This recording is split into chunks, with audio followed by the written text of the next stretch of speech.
Hi, good morning. Day 2 of the July 2025 meeting of the Kansas State Board of Education is now called to order. Welcome to those in attendance and listening online. We are missing from amongst us Board Member Melanie Haas and Board Member Michelle Dombrowski will be on via Zoom. Board Attorney Mark Ferguson will not be attending at all, but we still do have the lovely Scott Gordon, KSDE in-house attorney. Sorry, bad adjective. Not the worst thing I've been called. There you go. So we are going to start our morning off with Dr. Watson, Commissioner Watson, with board goals discussion. Madam Chair, Board, thank you. I was thinking, yesterday went a little long, and I thought maybe we were a little punchy still from yesterday because no one's ever claimed that Scott Gordon was beautiful. So that'll be a good internal, Scott, now. But you really liked his suit. I did tell him I liked his suit. I asked if it was new, and he goes, no. You haven't observed at all that I have worn this many. I was going to say ugly, but she changed. I know, yeah, she caught herself. So, again, we're going to talk about the state board goals. I hope we're getting closer. Keep taking all of your input. But what I'm trying to do is find commonality. Because here's what we know. I know what your differences are. And you're very good at telling me this is what I really think I'm passionate about. And I appreciate that because that makes us all stronger. Trying to think, all right, what do you want to work on for the next year and a half until this board is no longer this board? And it happens so quickly, right? I mean, those of you that just came on the board won't know, but I'm looking at Danny and Kathy, and they're like, "Oh, it happens so quickly in that 2-year cycle." Especially, I know Kathy and Danny are feeling this when you're chair and vice chair, because you're thinking, "All right, I'd like to get these things accomplished and help the board get these things," and it goes fast. So it really is not everything that you're going to do, but where are the priorities that you want to set collectively as a board? And how do you want to go about, getting those done? So, again, what we want to think about every time we do this are the 50,000 students that we all serve. Who I always think about this, and very rarely, some at the end, get a chance to vote. Most don't turn 18 until their senior year. That's why I said that. So these are students that obviously don't get. We're not part of voting for you or against you, but that's who we serve, right? And very different. Certainly the young. But wasn't that choir wonderful? Oh my gosh! Jim mentioned that last piece they did yesterday. Was really great. And I said to the young lady, "Are you a good singer?" And she said, "Well, I think I am." And I said, "Well, I need it because I need to try someone to be singing in my ear to try to help." And she was wonderful. She was outstanding. But you just think about those kids, even within that little group that we had there, are so different. As you heard, 2 were going to an outstanding university and 1 was going to KU, Danny. No, I had to do that because I know he's gonna get me on this. So the success of each student is so messy. It's so messy, but there's some commonalities that we know matter. Right? And we talk about this academics matter. You're going to hear, you heard from Beth yesterday about this, very detailed setting cut scores and all that. But at the bottom, at the end of the day, we're trying to say is, can we tell a teacher and a parent and a student know where is this kid doing academically? And then, some other skill sets. Angela Duckworth called it grit. I think, it's this. Do you persevere? I mean, there's these certain skills. Do we show up? So we tried to set this up, and we're trying to follow again what research tells us works. So think about your own life. It's easy to get overwhelmed at times, and I was thinking of this the other day as it relates to kids. and it happens in the summer. It did for me. Now, Debbie, you're talking about maybe in Minnesota, growing up and different commercials. When I was growing up, well, it made me think of growing up though, right? My mom would say, single mom, I would say at some point every summer, I'm bored. I'm bored. And the response was, well, don't be bored. Go do something. Get on your bike, go find your friends, go do something. That was just the generation it was, right? Not better or worse than any other generation. That was the generation. And so so you did that. I mean, that's what you did. And so you think, because adults are telling you what to do, you think, man, when I get to be an adult, I can't wait to be an adult. And then you get to be an adult and you go, wish I was a kid again. Because you didn't have the problems, right? I mean, life just presents a series of problems, sometimes complex, sometimes simple. And that's what students present every day with us. So what we know is that schools can get in that trap also of there are a lot of good things to be done. There are a lot of good things. And they take effort, time, and money. And so it's not the absence of goals. I want to be healthy. I want to exercise. I want a better job. I want a new car. I want to find the love of my, whatever it is. But the presence of too many that are not connected, and we change them every year, result in teacher overload. And then it makes the system have paralysis. And so what you hear from teachers sometimes is, well, I wonder what we're going to talk about this year, right, Dr. New? And it's not because it's not good. It's because maybe the principal went to a workshop and said, man, this was so good, I got to share this with staff. And then we change things. And what Follin says is that overload from too many initiatives, that sheer volume, makes it impossible to manage it in a way that gives depth. It's the depth that you have to get to. So I always, in the simple, because I really think of things simple, Betty, it's like you got to have the right, I call it program, right? The right thing. And then you have to execute it really, really well. And if you don't execute it, it just doesn't happen. And so Follin says, as you know, people see little or no connection to each other or their daily work. And they scramble to implement too many directions, and then that has frustration. And as you know, this is the work then that our KSDE process was built upon. That if we focus on a few things that research says will move student success forward, then schools will do that, and they'll have greater opportunities and fewer limitations. And this is the KSDE chart. Jay showed it yesterday, and I'll show it to you today. And so, again, we're trying to think, can KSDE, that model, just the model, be a way to think about our board priorities and goals? And this is what I presented to you last time. And for a variety of reasons, you said, close, but you don't have it, right? I listened again. And thank you, Michelle, sent me a long list of things. Betty commented, Melanie commented, many of you commented. And Deborah's going to hand this out to you. And so I went back to the drawing board, trying to keep this framework, and again saying, what do you agree to, and what can we be simple with, and what can you execute? And so, in case some of your eyesight isn't as good today as it was yesterday, you'll see that this chart looks remarkably the same as the KSDE. So what I'm showing you are a simplified version of that. Item number 1, quality school improvement. And here basically here's what it is.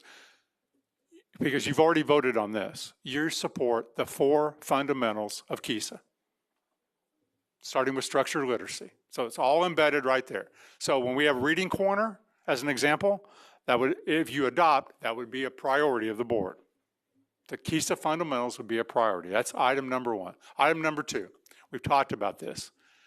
The quality leadership development from teachers, principals, superintendents, everyone else. The greening of the profession and the challenging of finding qualified people is Jim, what is so different than when you and I sat in the seat?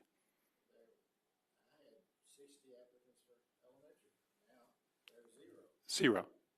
And so therefore, when we talk about training, that training, and it's got to be specific, all right? So we talked about training yesterday as it relates to the cut in federal funding and what your priorities were going to be from the state. But our TASN team is going to talk about math training today, principal training, because again, principals set the tone for the building. If you want to look at research, all right, tell me this. What's the strongest predictor of whether a student's going to be successful in the future past today? What's the number one predictor of that? No, it's really easy. Their family engagement to school, their family. Now let's talk about what we control. We don't control any of that, right?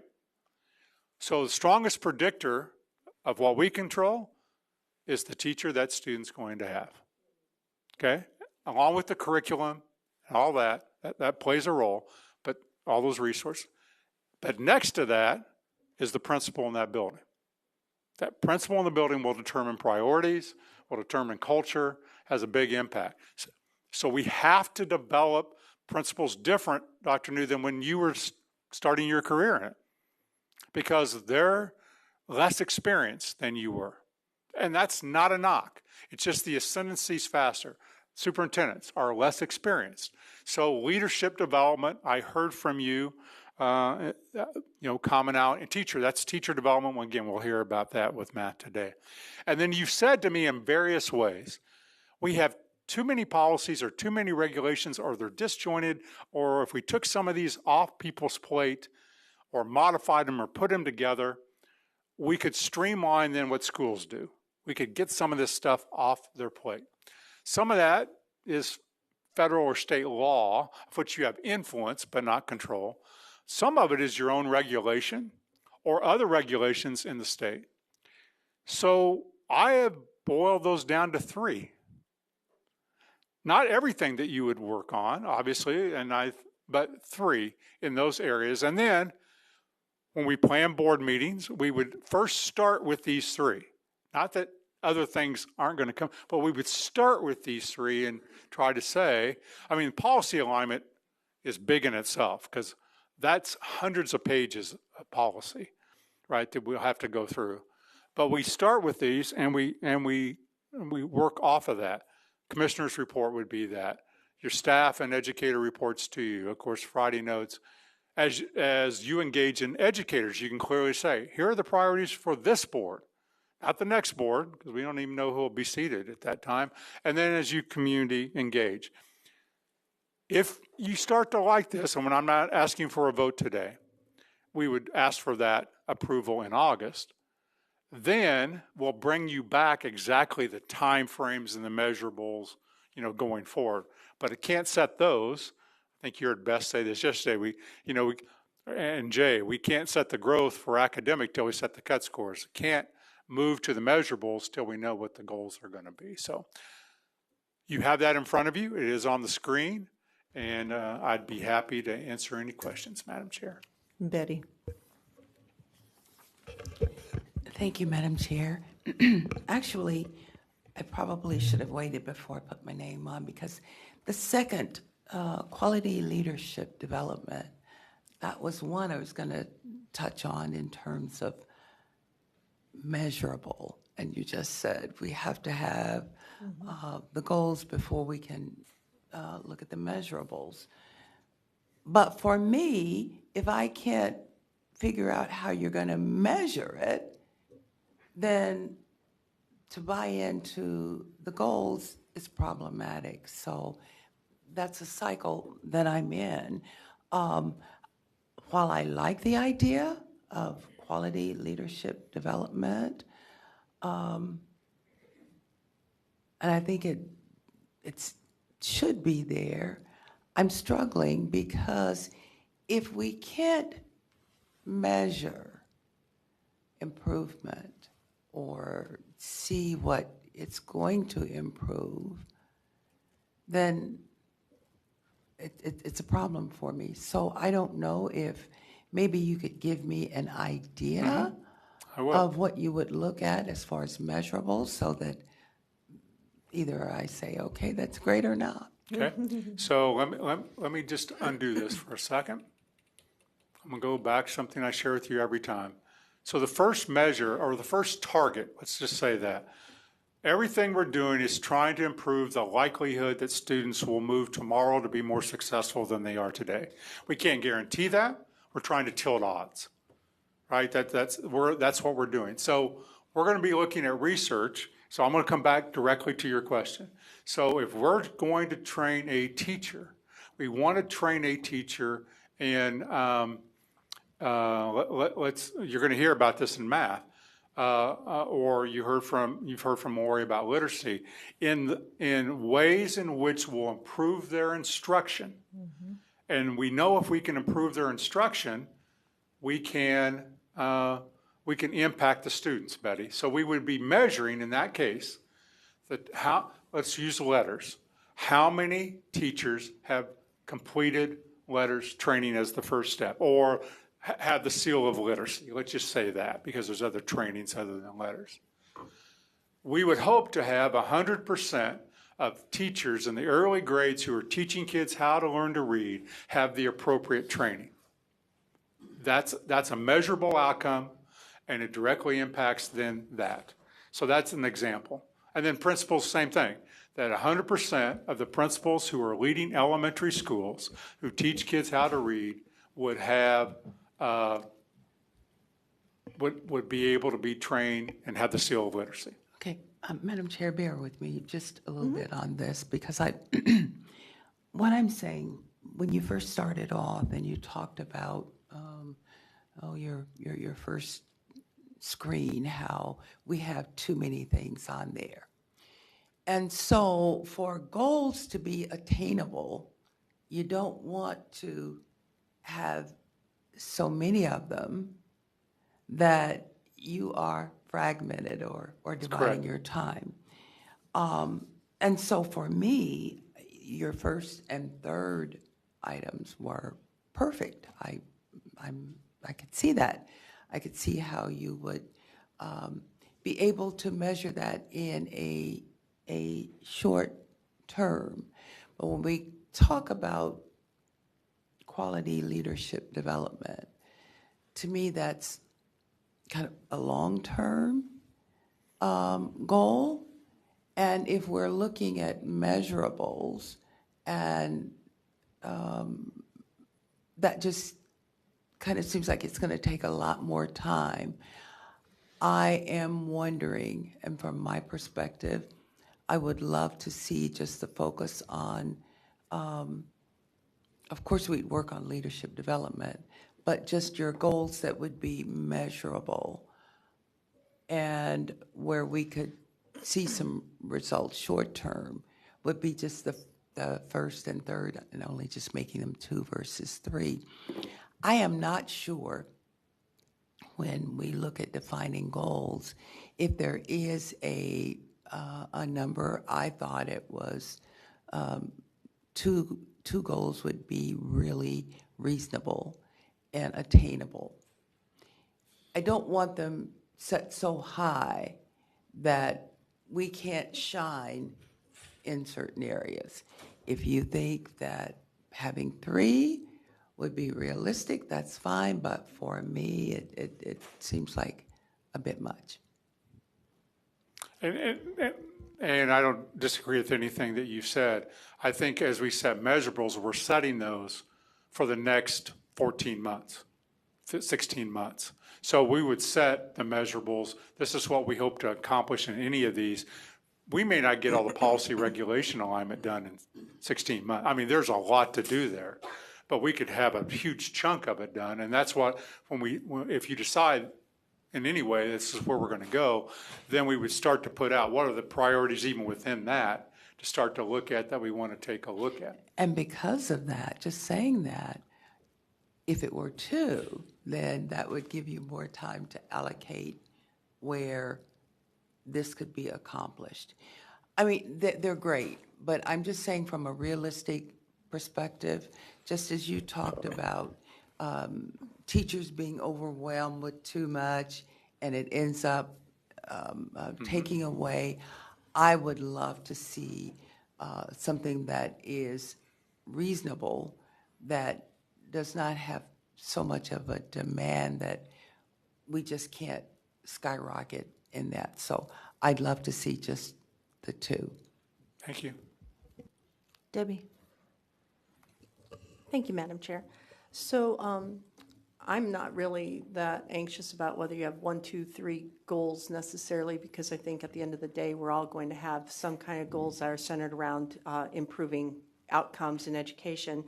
But I do have a concern when every single one of those talks about aligning the agenda, which it might be 90% of the agenda is probably this department making reports in their various areas. And then there's a small amount that is more recently being driven by the board members, things that we want to talk about at this board meeting, and I appreciate that. And I'd like to see more of that, actually. But I would guard against agenda alignment. Gives me the sense that the Department of Education wants to take from this board what areas it does have in our policy 1010, that any member of the state board may request that an item related to state board goals be placed on the agenda by submitting a request to the chair in advance of the agenda preparation. Any such item shall be considered for the state board agenda, so that if a member here is saying, I want to talk about opt-in, opt-out, I want to talk about persistently dangerous schools, I want that they would be denied that on the agenda, maybe because it didn't fit in that goal. In those goals, I would want to make sure that this board is being heard, because 6 months from now, something might happen that we're like, well, we want to have a conversation about this. It may not align with what we saw as goals of today. So I don't want this board silenced and not able to bring forth its concerns. I would just love to hear, everybody here has their own unique experience. And I've been really enjoying the perspective on the bullying that Betty has been bringing pretty much every month. I've enjoyed that. I've been learning from that. I love the flow chart. But there's other members here that probably have different areas besides bullying that they would be like, this is my kind of pet thing. And having them be able to get up and talk about other things, I don't want it to be limited by, well, are they in alignment with the goals, blah, blah, blah. Should we focus on goals? Yes, but it shouldn't be exclusive to other things. And it would not be, absolutely. These are not KSDE goals. These are state board goals, hence the conversation. So when we're planning the agenda, excuse me, and I do have a large voice, and that, as Dr. Watson is well aware. So we're just saying that we would want to make sure that we are focusing on, so that we have a focus, so that we're moving things forward. Not fragmented, so we're not just all over the place, but that we have in part of that a very real focus. And I believe KISA has brought that heartily to districts, having that real focus. And, we heard from Beth yesterday that she believes that's a driver for what they're seeing in the teacher engagement with setting cut scores and going through that whole process. But we absolutely, in my opinion, cannot stray away from leadership development. It is everything that drives the classroom. And KISA actually is focusing on that itself. Ben had said it over and over again. We have to change the behavior of adults in order to change the outcomes of students. So everything actually lives within that. So I think it's crucial, personally. Beryl. Thank you, Madam Chair. Thank you, Dr. Watson. I appreciate how you've collected our thoughts and our feedback and made it something that's really easy visually and to read and also to comprehend. As I was looking at this, I was trying to examine it from the position of every single stakeholder as well as our constituents, starting with the student's family, school personnel, community members, employers, And what outcomes are they expecting for our Kansas children? And personally, I think that all of those spaces have been covered. There's a footprint from here into each one of those areas. So I don't know what we may need to add, but I personally think this is a great framework for us to start to build from, because every single individual in Kansas who cares about kids and their success, in my opinion, it's going to be addressed through what we've set as goals here. So, Thank you, Beryl. I appreciate that. Jim? Thank you. I just want to talk about the importance of leadership. I became a principal after 6 years, and I became a superintendent after 11 years, and that at that time was a very fast track. Most of the people had much more experience than that. Now that's sort of a long track. And so the importance of training and preparing, is extremely important, because it's not that they don't want to do a good job, but it takes a certain amount of experience to know how to deal with issues. Those of us on this board know that. And the longer you're here, the more the more experience you have. But I'm going to give you one example of leadership. When I first became a member of this board, I visited with Randy most of the schools in my district. There was one very small district that we visited that was very small, extremely depressing. The superintendent whined about, I have trouble doing this, I have trouble doing that. He was a part-time. The principal, we can't do anything, we don't have any support. I didn't go to that district the next year, but the next year I did. And in the intervening time, they had changed leadership, both a part-time superintendent and a principal. And the atmosphere, you could tell when you walked in the door, it was a different place. And it was a different place because of leadership. You walked in the first time and everybody was frowning. You walked in the second time and everybody was happy. Everybody felt valued, and the whole atmosphere was changing. And over the years, they actually attracted some of the students back that had not been there. So leadership, in my view, is absolutely critical, and I would hate to see us not have that on there, despite my colleague here. Betty? And let me circle back, because I am not saying that leadership is not critical and leadership is not important. Even when I served on the local board, teachers would flock to whomever was identified as a great building principal. They looked for that. What I feel is that you cannot have quality school improvement without quality leadership development. So in a sense, I saw those merged together. It does not minimize the value of leadership. I think that is critical, but just in looking at the goals, I could see that merged in and still having two. If it's left at 3, trust me, I have no problem with that at all,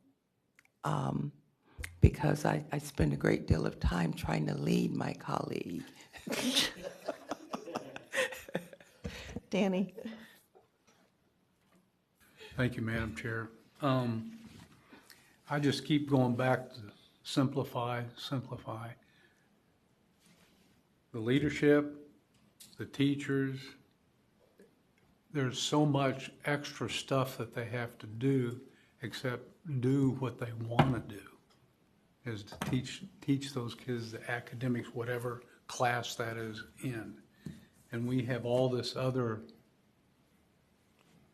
Barbara Streisand stuff that has been put in the schools over the last 40 years. Not that there wasn't politics in there before, but we have to deal with all those things the teachers have to deal with, and they have to because we want the government money in our schools. instead of letting the teachers do what they really know how to do. And I've been fortunate to be in 88 different buildings within my district.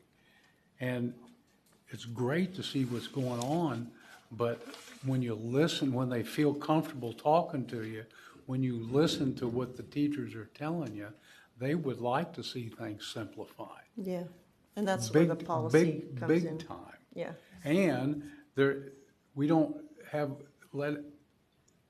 because of the social stuff, we don't let there be accountability in anything, the students, the parents, the teachers. And the parents are not involved. There's a lot of school districts that will not involve the parents. They say they do, but they don't. And I could really get into the weeds. I'll try not to here, but I think we need to be more open than we've ever been about everything that we're doing. And especially on surveys and all the different things that we do. And I don't know that even people really look at the standards that the teachers have to teach and the school districts have. And some of the stuff in the standards to me, it's nuts because I'm a simpleton. And so let's let the teachers tell us what we need to do. And again, we're doing all this extra stuff, and I got the whole list, but I'll try to not even, I won't even say it because people won't like it, but, I've watched where, I keep going back to room clear because that's the craziest damn thing I've ever seen. And it's federally mandated that, if a kid goes crazy in the classroom, you got to clear the classroom. And how can a teacher teach and get the kids up to a higher level when I know what I would do if I was one of those kids? I'm going to do it every day, and the teacher's going to have to throw them out. And you can't take that kid out of the classroom, and you can't grab them by the arm and pull them out of the classroom. They're just, I don't know. I know I'm very old school, and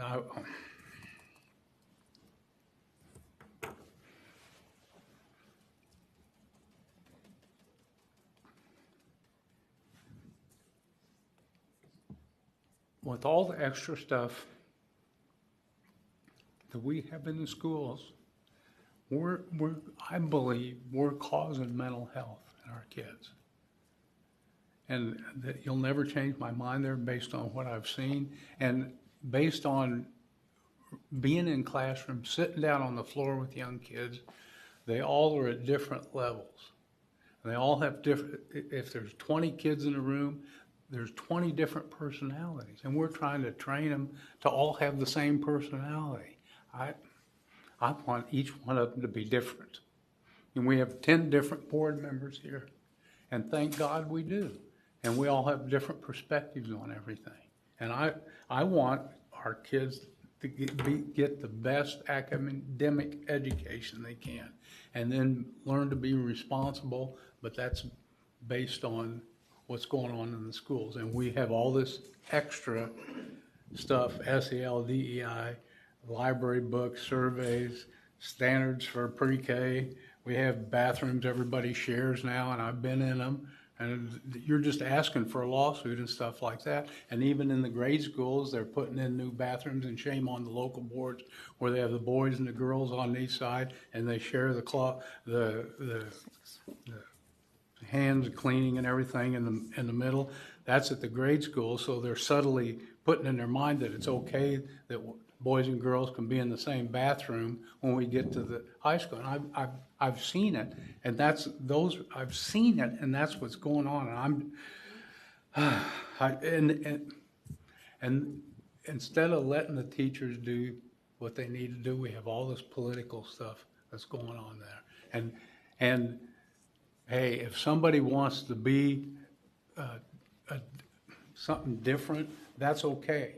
But let's not teach them and down in the second grade that it's okay to do that. And I've seen it being pushed, and they'll put it right up in your face because they know there's nothing I can do about it.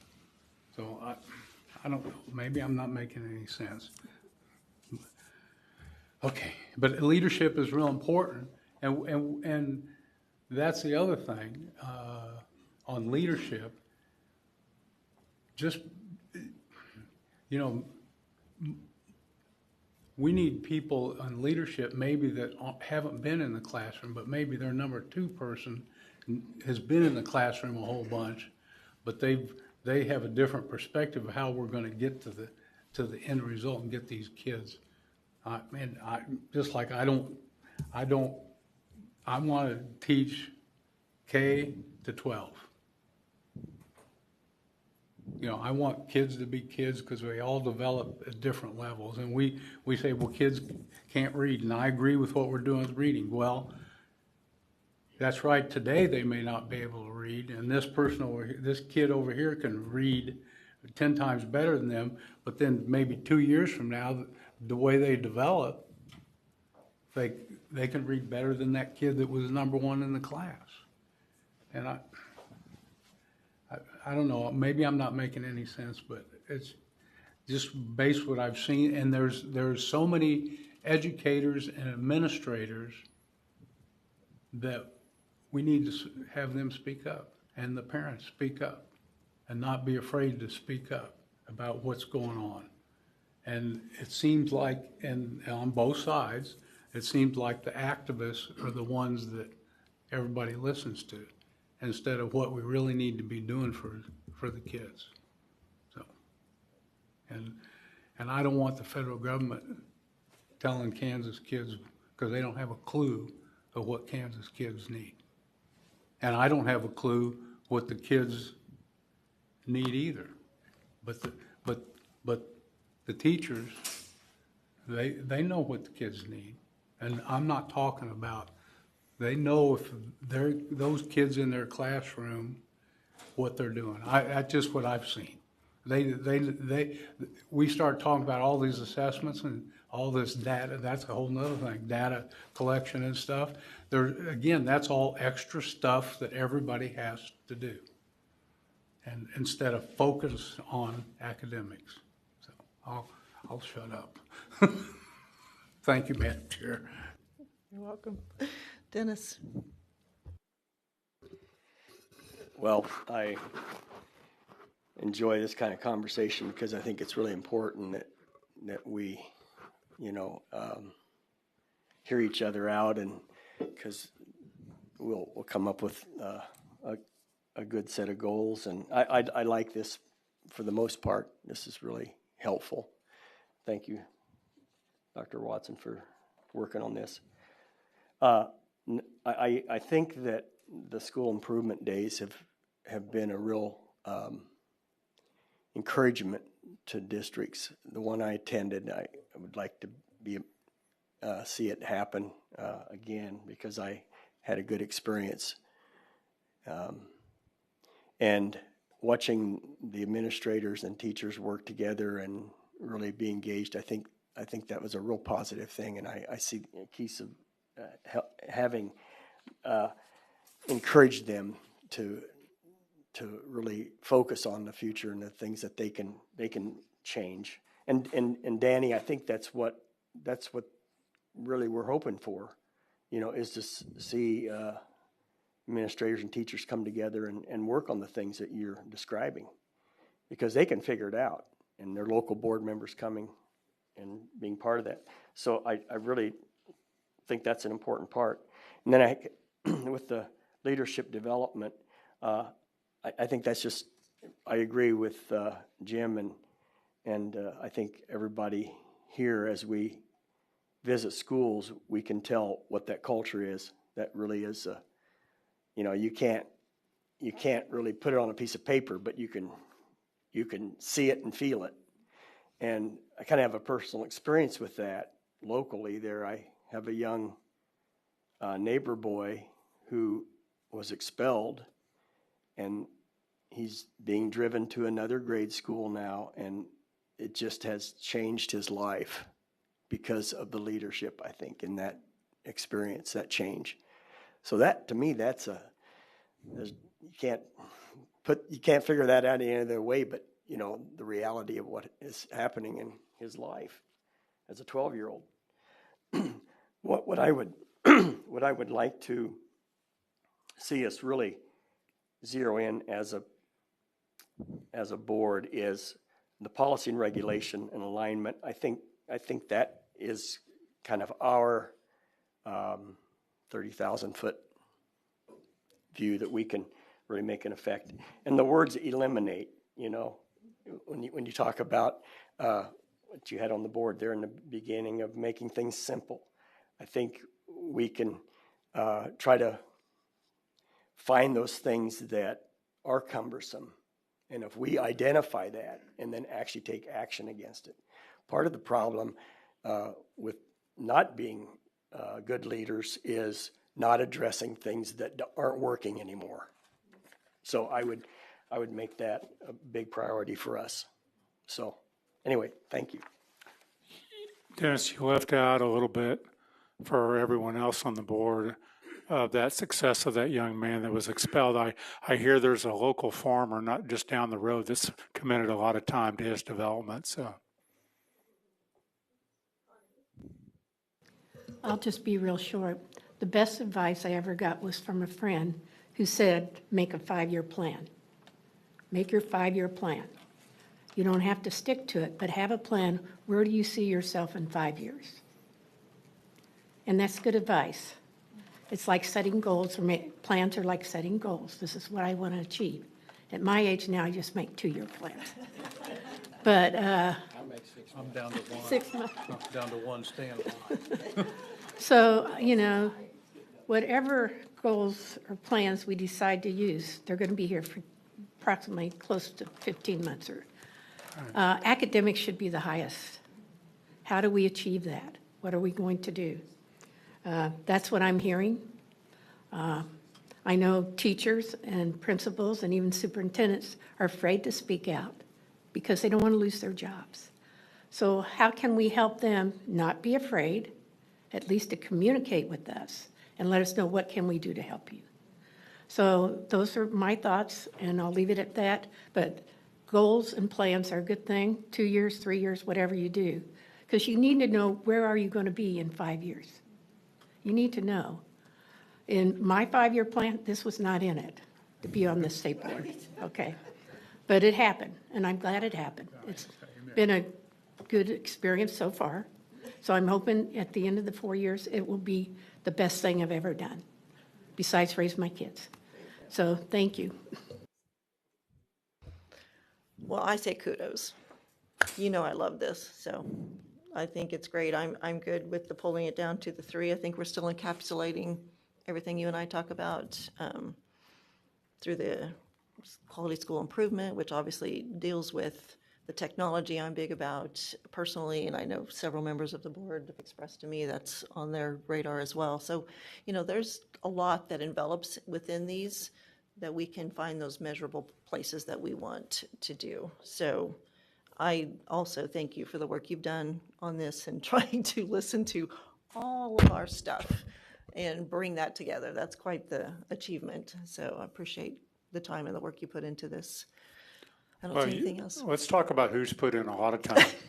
Retreats, these conversations the last 2 months, right? We're trying to figure out not what happens entirely at the board, but as you plan the agenda to make sure your priorities go first.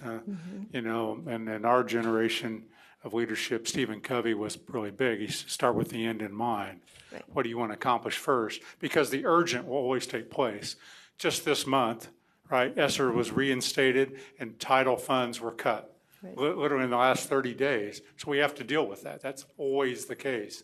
But urgent always takes, you know, you used to say, what's important. If you start with what's important, you'll carve out that time first. And if this is important to you, and it may, again, this discussion, then we'll start with that, and then we'll adjust as board members see things or things happen to us along the way. Right. Okay. Okay, thank I you. think we're good. Thank you.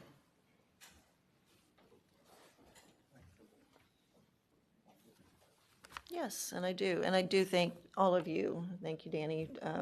We've put in a lot of effort, and we will continue putting in a lot of effort. So we are appreciative amongst each other to do that. And sorry Melanie can't be here, and I'm glad Michelle was able to get online to hear the conversations. And everybody help me watch her, so if she needs to say something that I don't miss that, so help me with that. Do we need a break before we go into, because our next presentation will be lengthy, so if we need a quick break, that's fine. You're fine? Or we can take a break in the middle. I don't mind, forcing that as well. Okay. Well, next up, we have Todd Wiedemann with the Kansas Math Project. And I am excited about this. I have been stepped into 3 different times of their trainings. So it's a 2-day training that they've been doing with educators that has been developed. And I'll let Todd introduce his team as he goes through. But thank you, sir, for being here. Appreciate you. Thank you. My name is Todd Wiedemann. I'm the director of the Kansas MTSS and Alignment Project, which is part of TASN, the Technical Assistance Systems Network. Madam Chair, State Board of Education members, Commissioner Watson, thank you for allowing us to be here this morning and to share about the process of developing the Kansas Math Project and provide an overview. Now, we have provided you with a complete and detailed PowerPoint presentation. However, we will not have time this morning to cover every single slide of it. So if you see us skip a slide, you understand why, but we certainly invite you to reach out with questions after you continue to digest the information from this morning and continue to look through the resources that we have provided you and digest that information well after the meeting. In 2021, Dr. Watson approached me and 2 KSDE folks with the assessment and standards team to talk about his desire to have a professional development program for math. And so the 3 of us began investigating some existing math professional development programs, one of which was Numbers. To give you a reference point, Numbers was developed by Dr. John Woodward, Dr. Michelle Douglas, and Mary Stroh. And after a few months of this, the 2 KSDE folks departed KSDE. And so I went to Dr. Watson and asked him what his vision was at that point in terms of continuing the work or not, bringing other people on, whatever that may be. He asked me to continue the work into the future. So my team of Kansas MTSS math specialists did continue the work, and we eventually arrived at the conclusion that we wanted to build our own program for Kansas math teachers. And we had a few reasons for that. We wanted Kansas to own the program.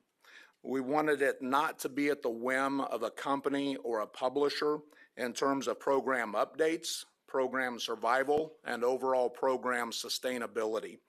We wanted the program to be directly tied to the Kansas state math standards. We wanted to make sure the program addressed pre-K through grade 12 with the idea that Algebra 2 content is the gateway for post-secondary success. The box programs that we looked at, none of them individually satisfied all of the necessary components for a truly effective professional development program for math teachers. We also wanted the latest research around math instruction and learning to be included in this program. But not only that, we also wanted, again, to be able to revise the program based on that research and evidence. We did not want to have to wait on a company or publisher to revise it if, in fact, they even chose to revise the program.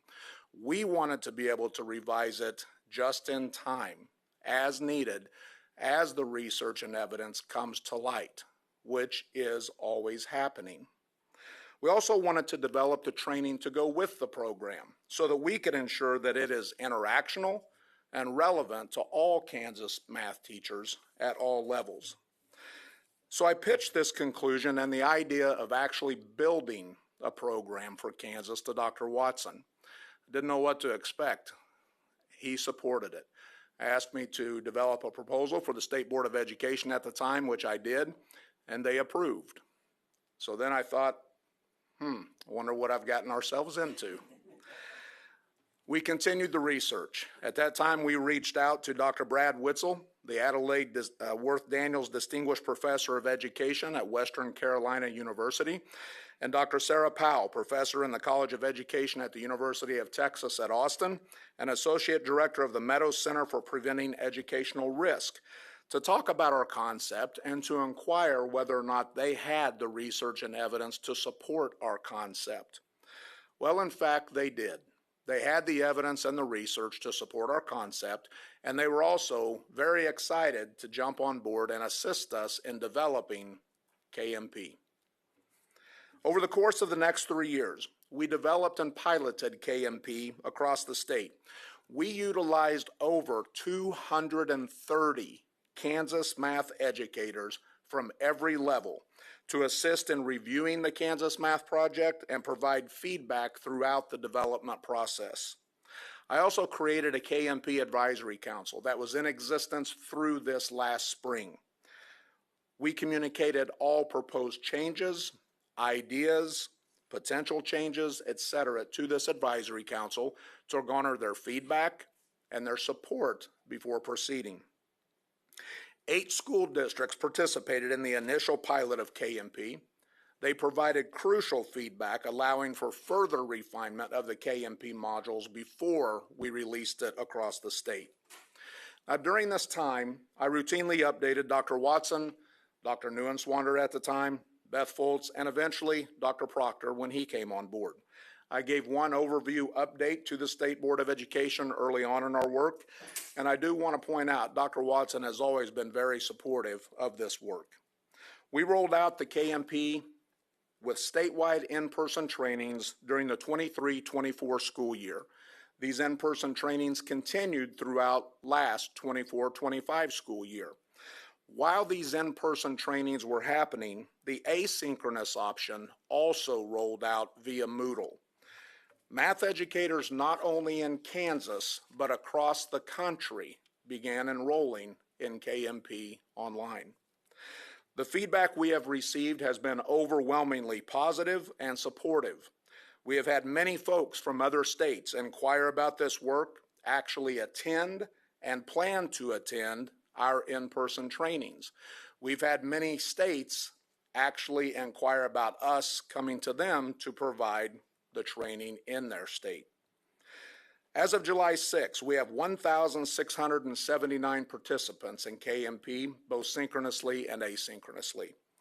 As of July 6, we have awarded 1,739 KMP certificates of module completion.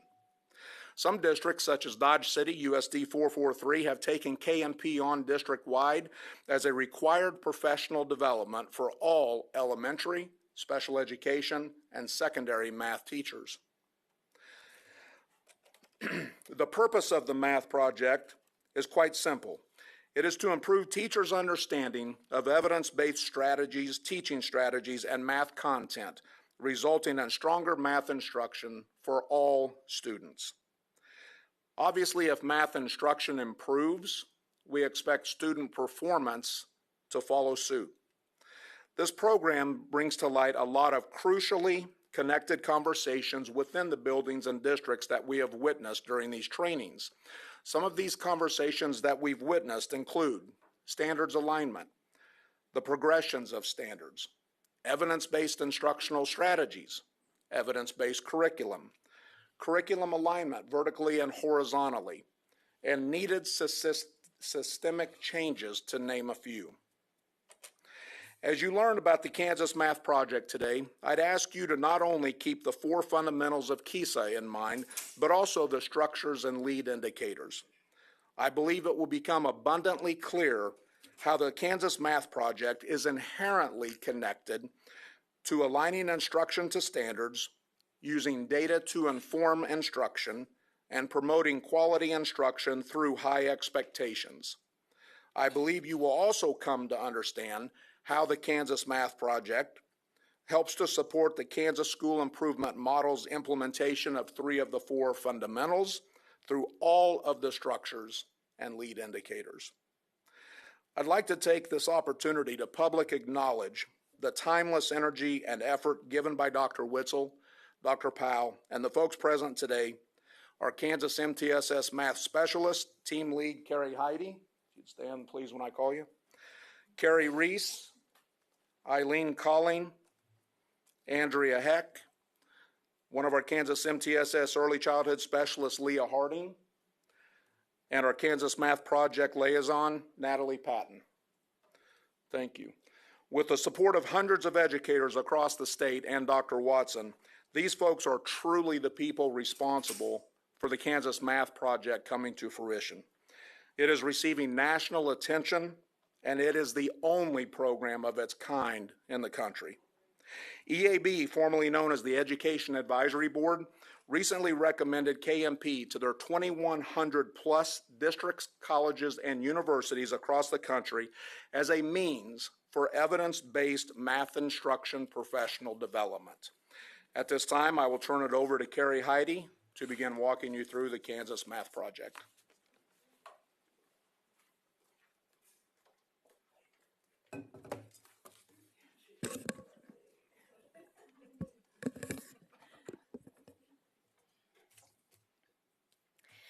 When designing the Kansas Math Project, our team relied on evidence-based teaching strategies, research-validated practices that were conducted through randomized controlled trials that were published within the What Works Clearinghouse. And this is known as what we would call the gold standard for educational research. As you all know, research base gets thrown around quite a bit, and there are actually varying levels of evidence. With case studies and position papers, the evidence might be emerging and more research is necessary, and this contributes to its low level of evidence. With survey data and single case design studies, they hold a moderate level of evidence. Finally, within the Kansas Math Project, we relied on systematic reviews, meta-analyses, which are studies of studies, randomized controlled trials, and quasi-experimental studies. And we would, again, term this the gold bar standard for research. And really, this gold standard for research contains quantitative data. And it shows results that are showing improvement occurring from before or after the strategy or practice has been implemented, that has been replicated with multiple researchers multiple times over multiple studies. It shows also the setting to which these studies were happening so that instructors can look at their own study, look at their own setting to see if it might be implemented there. Now, the highest tier of evidence, this is where our foundation is for the Kansas Math Project. Now, as you know, not all research, like I just said, is equal. And the Institute of Education Science is, the national organization where we were going to find the most robust evidence. And it's really a clearinghouse that vets the evidence that's available to us. It also serves as a practical guide for educators, really taking the evidence and seeing how it really can inform our practice, giving a lot of practical classroom implications for our teachers. And you can find this, actually, it's freely available to the public at ies.ed.gov, and I really would urge you to be looking at that. Now, our research base that we've included within the Kansas Math Project, you should have received this digitally. It's located within our KMP implementation guide on pages 3 through 10. We wanted to put the research at the very forefront of the materials so that teachers would know that we are serious about evidence being related to the practice. Now, like Todd mentioned earlier, KSDE owns KMP, and so as the research changes or shifts, we will be able, since we own KMP, to go in and make those adjustments. Now, we also focused on our Kansas classrooms and those students who experience difficulty in the classroom. And an important question to ask is, why? Why would we focus on students who struggle? First, we're going to watch this. We know how critical math is, and we know that careers in Kansas often are STEM oriented, and so we look at data and we look at how students are performing in those areas, and we know there's room for improvement. the Kansas Math Project is a great opportunity to equip teachers with what they need, the resources they need to instruct students in math and help prepare them for potential careers that involve math and not having limitations related to mathematics skills. So we have a pre-K through 12 now training system that we developed, and I'm really so proud of it because we did it ourselves. And it can live on for a lot longer time before it has to be refreshed. So I can't thank enough the teachers in Kansas, our MTSS team for taking on the project, and then obviously our consultants and everyone that made it come together. CRA is such a strong and important tool to use when teaching math in kindergarten, no matter if it's introducing counting, number identification, addition and subtraction, or shapes. CRA is always at the forefront of my math lessons. My students have had such great growth when using CRA, and they are ready for first grade and even beyond first grade and ready for a life of mathematical thinking. I really like the way that the Kansas Math Project puts things in a manner that even for me who's not like a mathematician, like I feel like this is really easy to understand. So I would say even for people who are elementary teachers, like you can do this, like this is easy. I have never been so excited to come to a math professional development. You see that things that you've taught over the years have been good, and you've been wondering, how can I improve? And they're showing it to you. What they're doing is giving me a new tool, and they've shown me how I can apply that to my lessons, and it's been effective.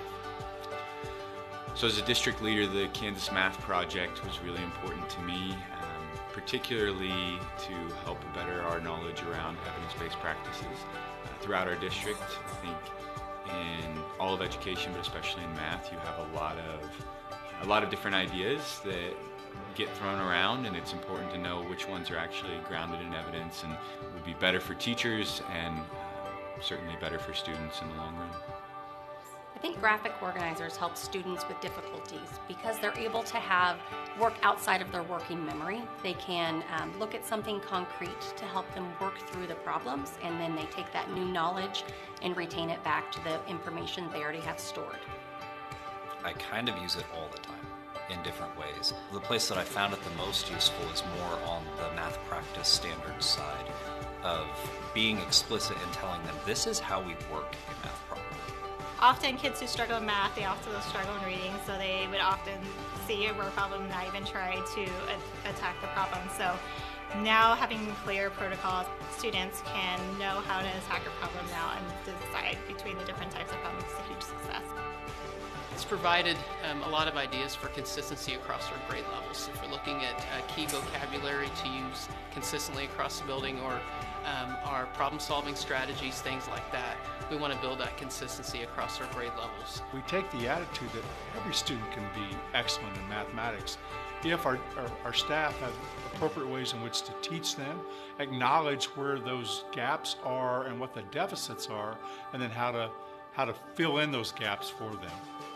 We believe that it's a great resource, a great support that's critically important as we think about improvement and systemic change and growth in all of these fundamental areas. And we believe this is going to provide a resource for our school system leaders and teachers to improve math outcomes for our kids.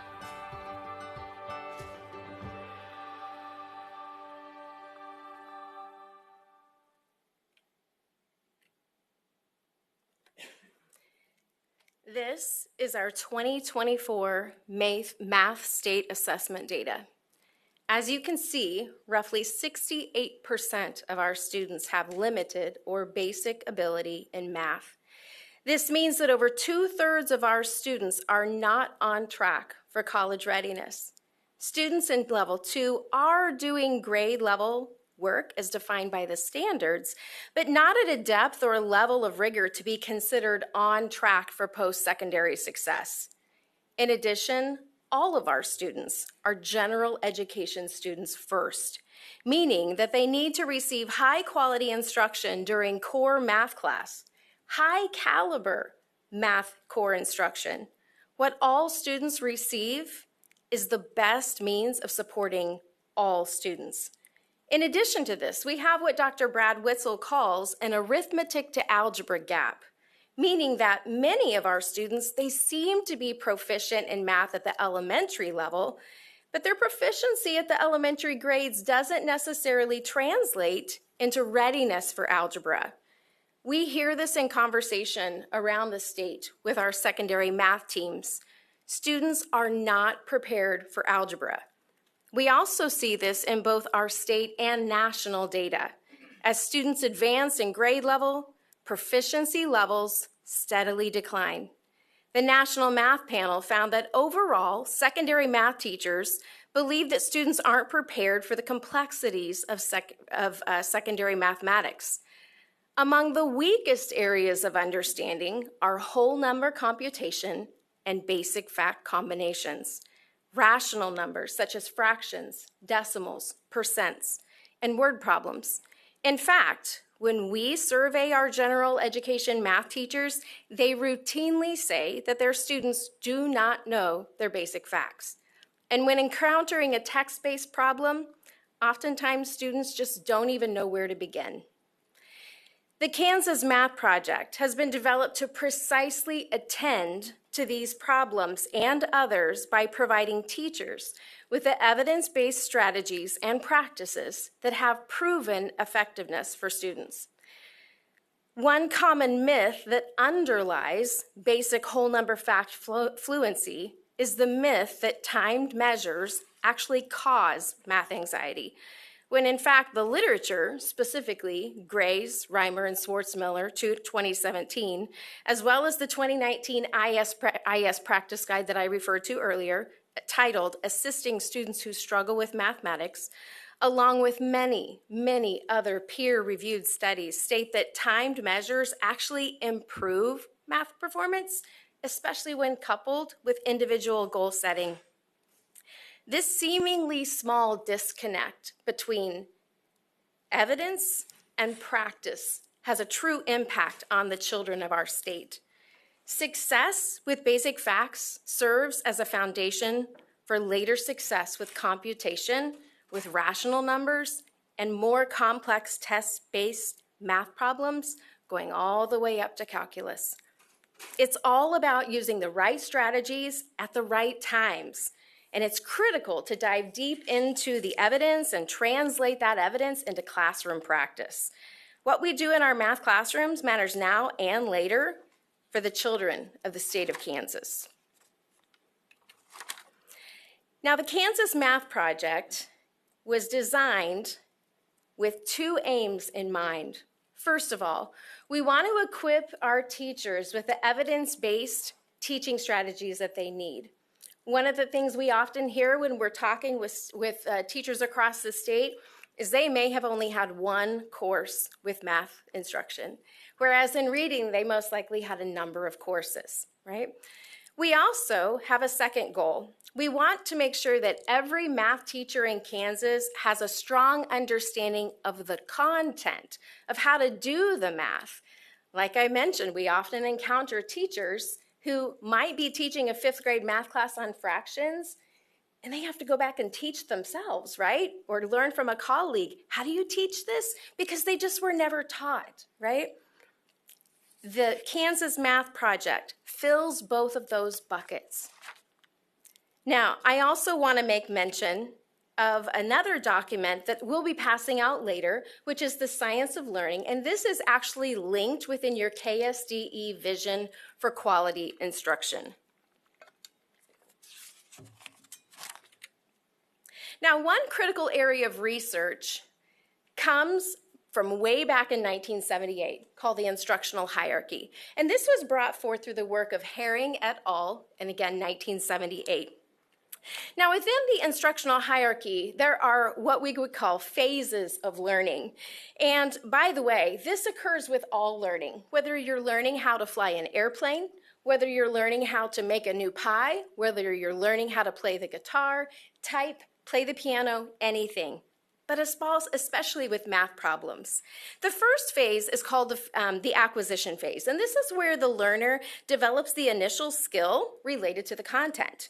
Now, there are stops and starts, because as we all know, accuracy is not going to be found here very, very soon, right? You're certainly not fast, but in this phase, by the end of this phase, you will become accurate. As the learner gains accuracy with the content, then you start to engage in activities to develop proficiency or fluency. Again, thinking back to that, learning how to, maybe even learning how to drive. We learn to get faster, and we're no longer in the field with grandpa driving the old truck, right? We're onto that open road where we're starting to go the speed limit and we can do quicker things. So we still make some mistakes though. Once we're out of the proficiency phase, we move on to generalization. And this is defined as understanding when to use specific strategies at different times, especially when it's related to problem solving. And lastly, adaptation. Adaptation involves the transfer of knowledge to more complex tasks. Now, for the teacher, we want to make sure that we are equipping them with the right supports to provide for their students. So during the acquisition phase, that just means that the student hasn't had enough help. And so we want to make sure to give them a firm conceptual understanding, integrated closely to a procedural understanding of the math, and help them to learn how to do the math. Then we move on, and they simply need practice. And so we're going to support our students by engaging them in a lot of purposeful practice with meaningful corrective feedback as needed. We're going to give them ample practice opportunities as well. Generalization, they simply haven't had to do it that way before. So we're going to provide them lots of novel situations and help them to identify patterns in what they're seeing in the math to help them generalize the problem solving with that novel context.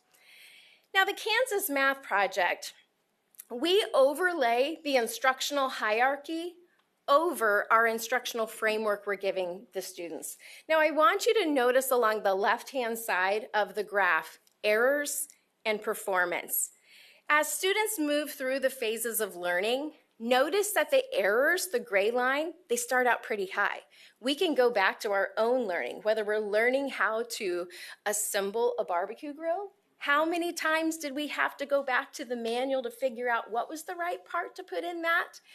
The errors remain high. The performance is very low. They're slow. Right? Think about the first time you put together that grill, might take 3 hours. This is from personal experience a few weekends ago. The next time, sign me up. People could hire me because I become faster because I know now what's going on and what mistakes I've made that I can correct. So during this part, the very first part of our instructional framework that we're giving them is the C.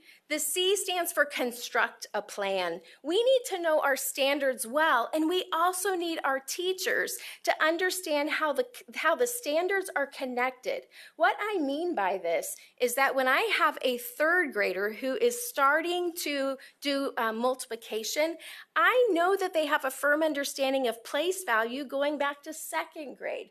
They've done two-digit addition and subtraction with regrouping. I can hook on to that place value understanding. If they're still not understanding that, I can go back to first grade where we in second grade did place value to 1,000. Maybe they don't have that, and I can hook into the knowledge of the place value to 100. So a good knowledge of the standards is very vital. But next, I'm going to lead by modeling.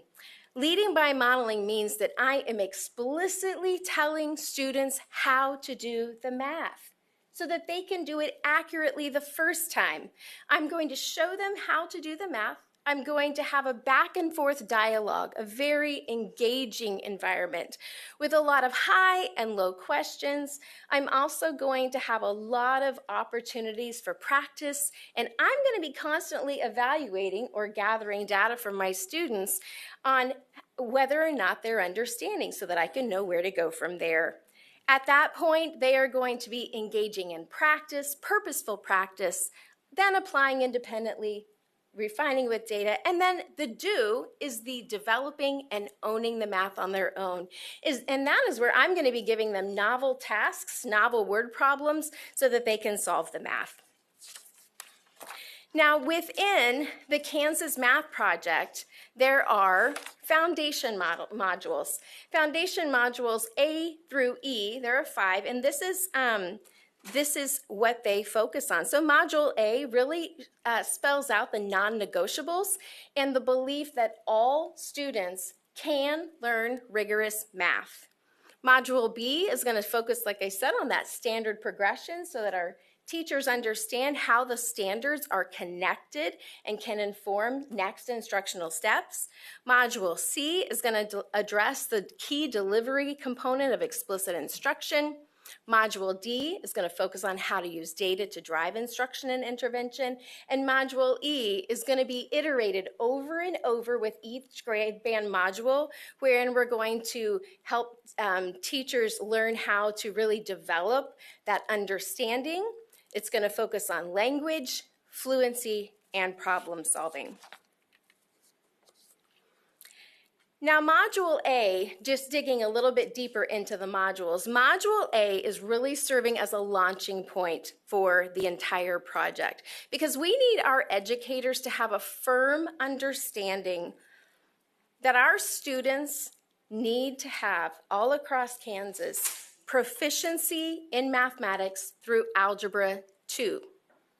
Now, when you and I were in school, it may have been Algebra 1, but right now, we have expanded algebra into Algebra A, Algebra B, Algebra 2, maybe an Algebra 3, right? And we have really expanded it.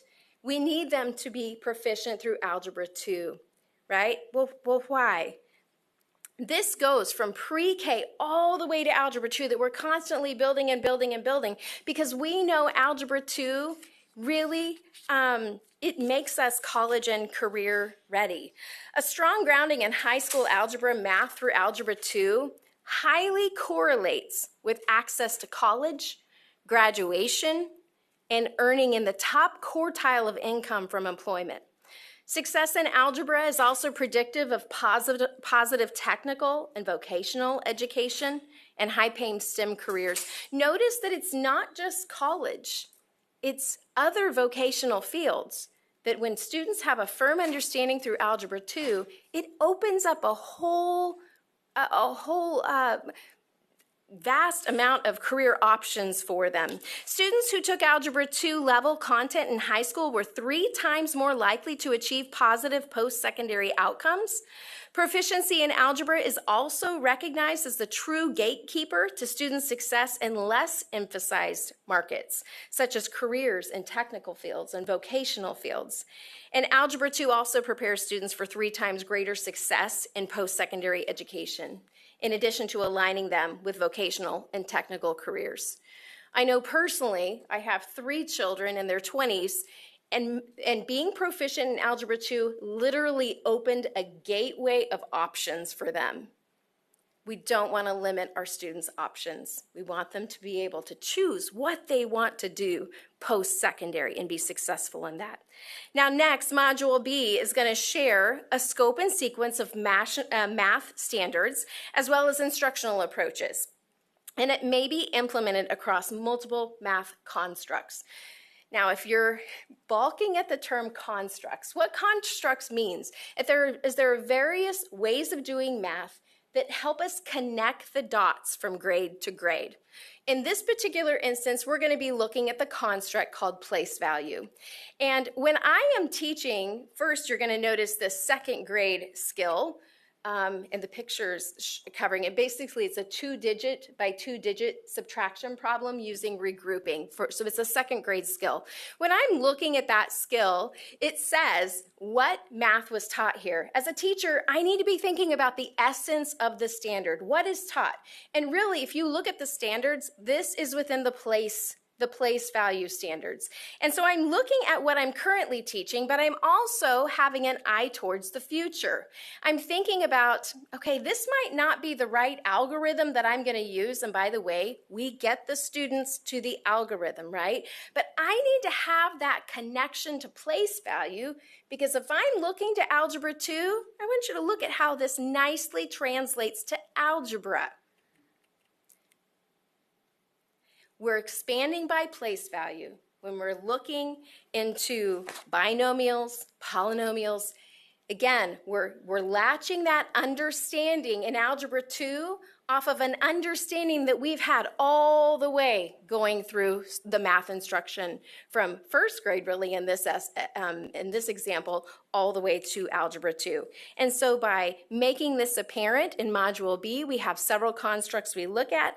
This is really where the magic of KMP happens, because we have third grade teachers and high school teachers at the same table having these conversations. The second grade teacher might not have the information they need on the why. Maybe this might be a helpful construct to latch onto. And so the high school, middle, and various grade level teachers at the table, that is really where the magic has happened and cohesion starts beginning to take place.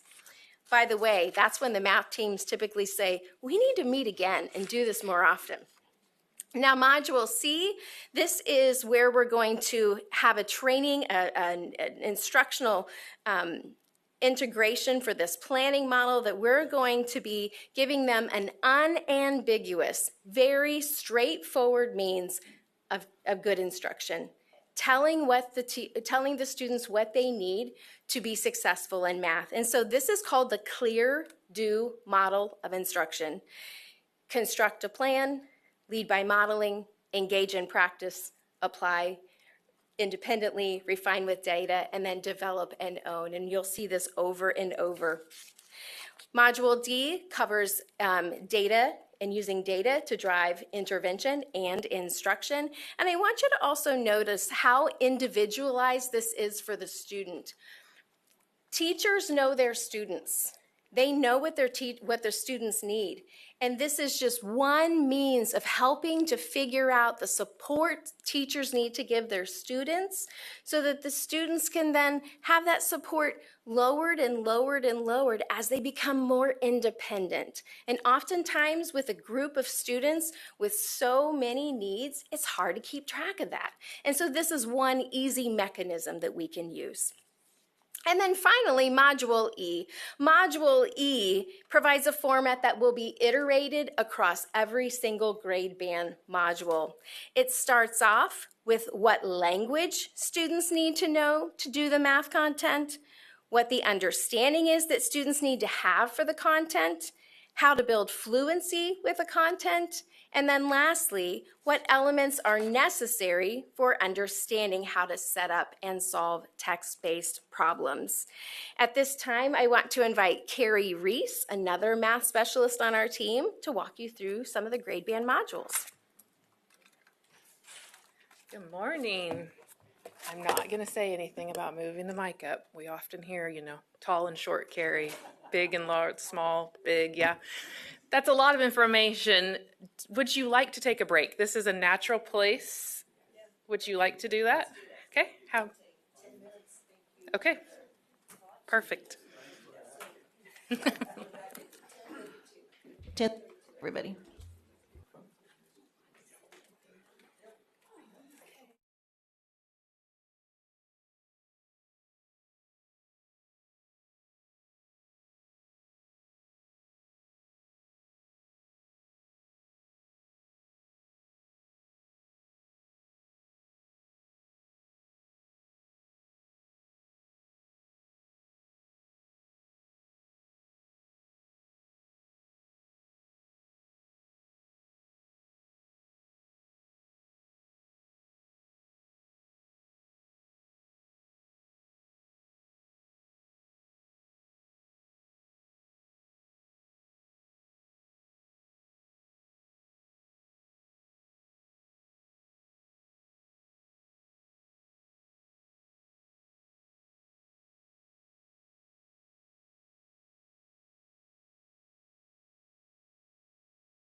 Okay, it was a nice break. Thank you for offering.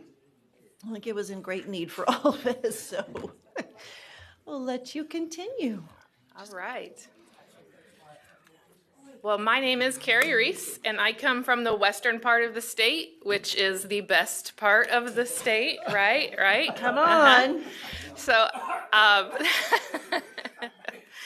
so I'm going to talk to you a little bit today about the grade band modules. So what my colleague Carrie Heidi just discussed was what we do with teachers when they come to our in-person, or they can attend via Moodle, the Moodle platform. But those were the foundation modules, the A through E. And if you noticed in that last slide, Module E sets the foundation and the structure for what these grade band modules then look like. Teachers have the opportunity through the Moodle platform to engage in any of the grade band modules once they have finished the foundation modules. So they have access to all pre-K through 12 grade band modules where they can go in and access them at any point they want to. So they're not limited to just their grade level. If they're a third grade teacher, but they're working with an intervention student and they want kindergarten content, they can access kindergarten content. So we structured these modules, grade bands and foundation, very purposefully in small segments. We wanted teachers to be able to go in and engage with the content in the time that works for them. We all know that teachers don't have a lot of downtime, and a lot of times your collaborative meetings are very short. And so we wanted to make it where they could go in and access in short chunks and be able to have collaborative conversations that way. We also know that through our discussions with, through our discussions with districts across the state, that typically there is time for grade level collaborative meetings. That happens quite frequently, or department meetings within the secondary, but less frequently do we hear that those vertical discussions are being able to happen. So when I say vertical, pre-K through 12 or grade band levels. So within Moodle, there are 47 grade band modules that you will see. This is just a small snippet. I'm not going to go through all of these. You can read those there, but here's the pre-K through 2 modules, the 3 through 5 modules, and then when we get to the secondary grade level, we have chunked together middle school 6 through 8 and high school into what we call the secondary grade band modules. But there are specific ones that obviously lend themselves to the middle school grades, as you will see here, and then the high school modules. So once again, at any point, a teacher can have access and will forever have access to these grade band modules, so they can have just-in-time access when they need it, when they're getting ready to teach that content, to again help build their understanding before they go and teach the students. And as I said earlier, this often comes up across the state when we work with districts in our regular job, as I would say, that's not necessarily KMP, but that there's this need for cohesion. And organically, and I know some of you who have attended have heard these conversations, organically this tends to come up in these trainings is, wow, we need to be having these vertical conversations.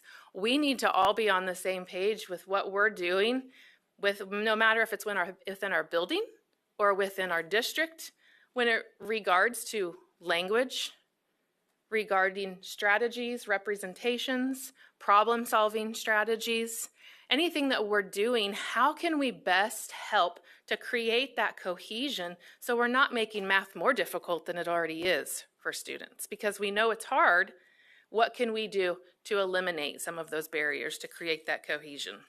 So that is a primary purpose of KMP, is to allow that. And like I said, it organically comes out of these trainings and these conversations, is we really need more people here, and we need more people to hear this so we can create that cohesion. So we want to give you a little bit of a look into what you might see into this example is the grades 3 through 5 multiplication of fractions module. And what you see when you come first is always that language. If you remember, Carrie Heidi said earlier, part 1 is always that language component. And we know that first and foremost, teachers need to be able to practice and model the appropriate language and the precise mathematical language before they can then help their students to learn and use the mathematics language. Sometimes vocabulary gets overlooked in math.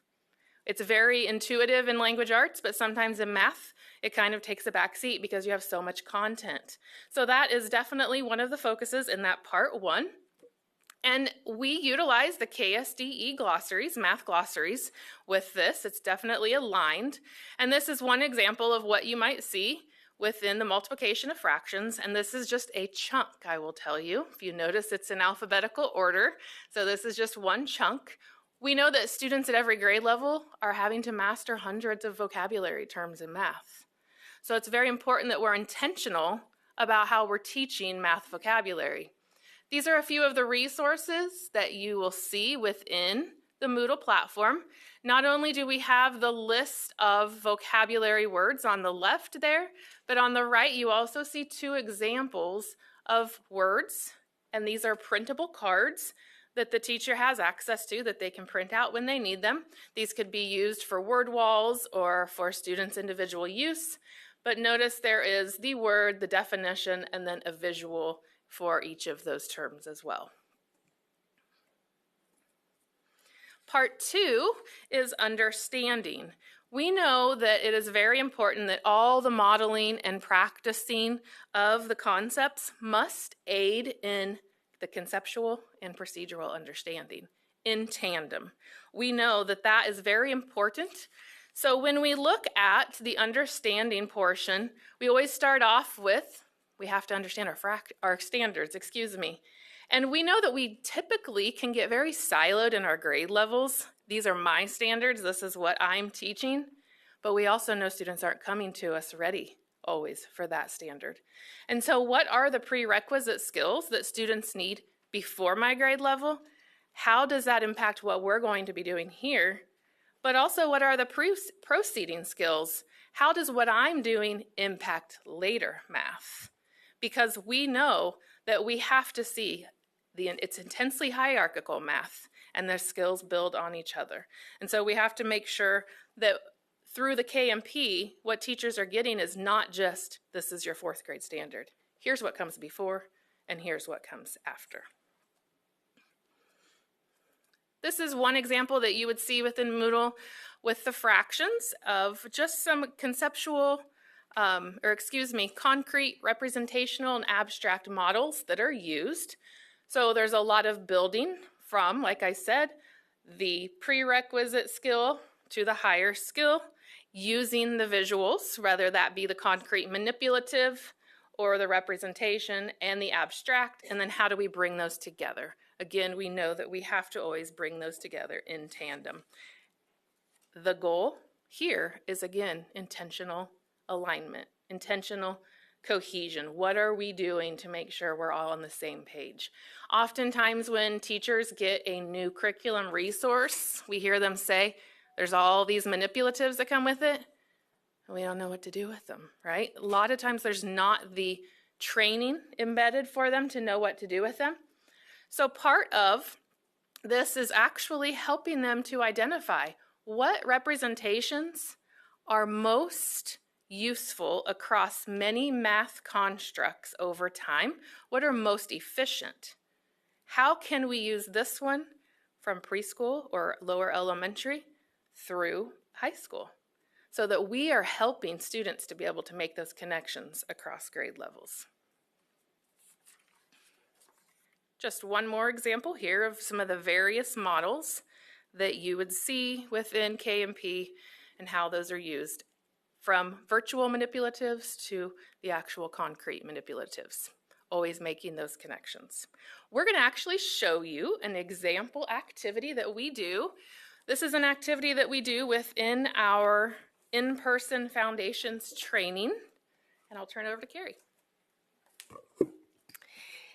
So all of the classroom activities that are provided through the Kansas Math Project are aimed at really overriding several misconceptions that students have. Now, teachers have been studying students' misconceptions as long as time has been there. And one of the things that is often a misconception in fractions is, first of all, that when we're counting, going clear back into pre-K and kindergarten, when we're counting, we're actually counting a distance away from zero. How many of you have ever had a young child, when they go to measure something, they don't start at the very end, they start at 1, and that's one of those things we're trying to override.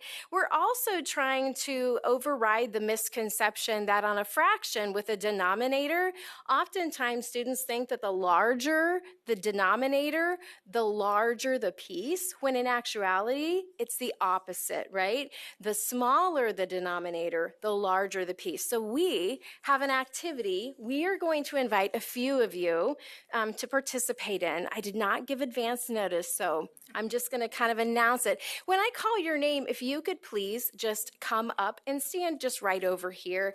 And if you do not want to do this, just kind of politely just raise your hand and say, I just don't want to do this. So first of all, I'm going to have Madam Chairperson Kathy come up.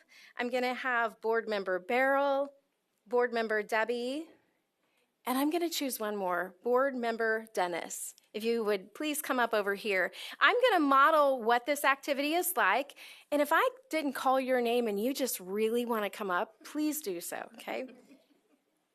So I'm going to, you can see right over here I have Andy and Eileen, 2 other members of our board, or of our math team. They are holding a clothesline, and our job is first going to be to look at the card we're given. Now they have given me, I think I have, oh, you need one? I'm sorry, I missed you. I went that way instead. So I'm going to go ahead because, does someone have 1/2? I'm going to trade with you because, and I'm going to actually, I want to, let's see.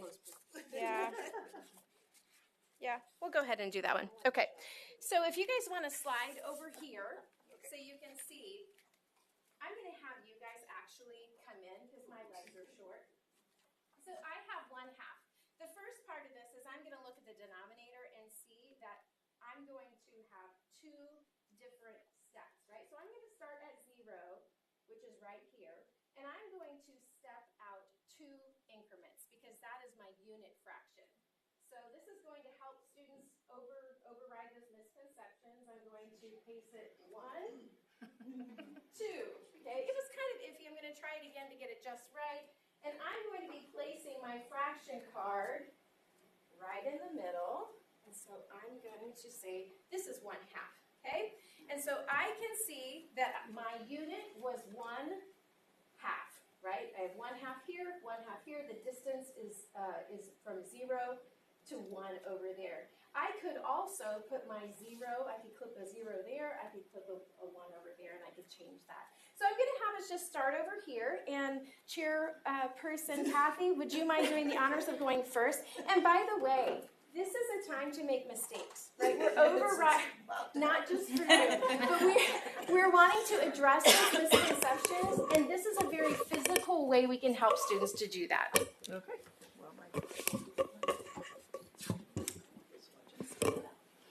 Oh, you want me to step? Yes, so you have to, so you have to step out. That's right. Notice I had an easy one, Chairperson Kathy. So you first do 5 steps and then you do 4.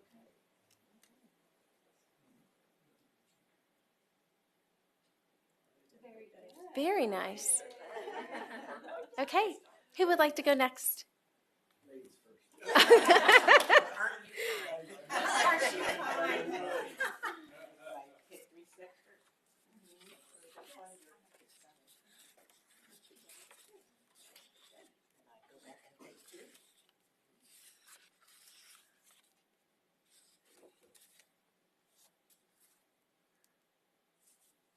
Nicely done. Who's next? Okay, I've got to take 7 steps, and that has to be about 3.5. So 1, 2, 3, 4, 5, 6, 7. Okay, I'm 4/7, so 1, 2, 3, and 4.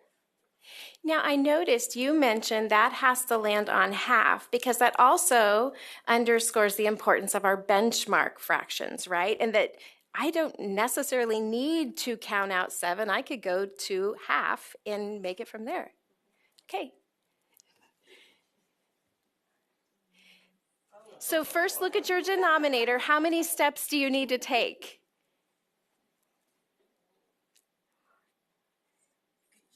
Nice. Wow, spot on. Thank you. Let's give them a round of applause. So, obviously, there are all kinds of students in our classes, and we want to make sure to, in a timely way, challenge those students who need to be challenged. And so we also have decimals. We have 7/5. We even have one that says 102/102. Okay? So there's a lot of different ways we could go about addressing those misconceptions.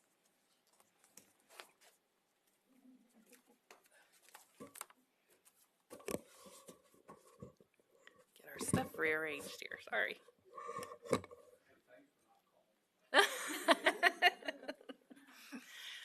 So we also want to show you an example of what the modules look like within Moodle. This is a very small 2-minute video just of one portion of what teachers see when they engage in the Moodle platform in the understanding section. We just talked about decomposing fractions. That's important for initial understanding of adding and subtracting of fractions. Now let's get a little bit more formal. Let's talk about addition of fractions, but fractions that have like denominators. So when we are adding fractions with like denominators, there is a set of steps that we could use to help students understand the process.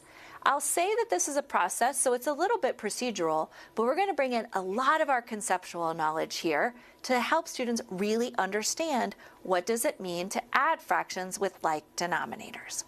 I'm going to move out of the screen so that we can work on this together. So let's work the problem 2/8 plus 3/8. For all of these problems for addition and subtraction, the first thing I ever want to think about is, are the denominators like or the same or unlike, which means they're different. So here I see that my denominators are the same, they are like. So if I have like denominators, I can do the following. First, I'm going to identify, and if I want to, I could represent the first add-in. I'm going to do that here. My first add-in is 2/8, and I'm going to represent 2/8 here with my fraction tiles. That's an example of the length model of fractions. Then I'm going to identify, and if I want to, represent the second add-in. Here my second add-in is 3/8, so I'm going to represent 3/8 with my fraction tiles. Then, if the denominators are like, let me double check that, they are, both of my denominators are 8, then I can easily add the numerators of each of the fractions to determine the sum. This means I'm adding a set of 2/8 and a set of 3/8. If I add those together, that equals 5/8. So 2/8 plus 3/8 equals 5/8. So that was just a very short piece of what they might see when they go in there. But what you can notice there is there's lots of visual representations. And so again, an intentional primary focus of KMP is how can we better create that cohesion across grade levels so that we are helping students to make math easier for them.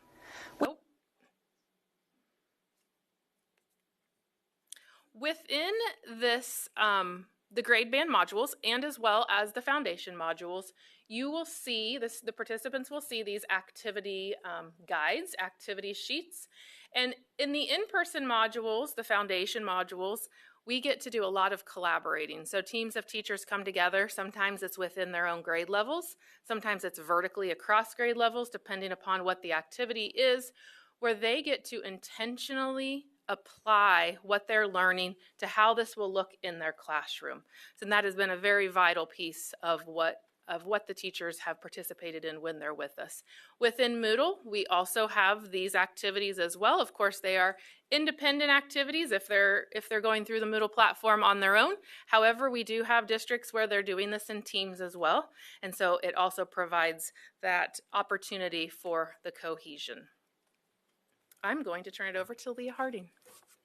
Thank you, Carrie Reese.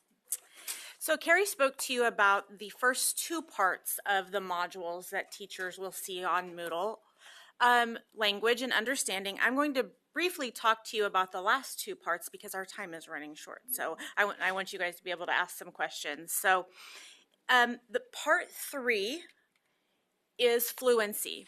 And we define fluency as being able to do something easy and accurately.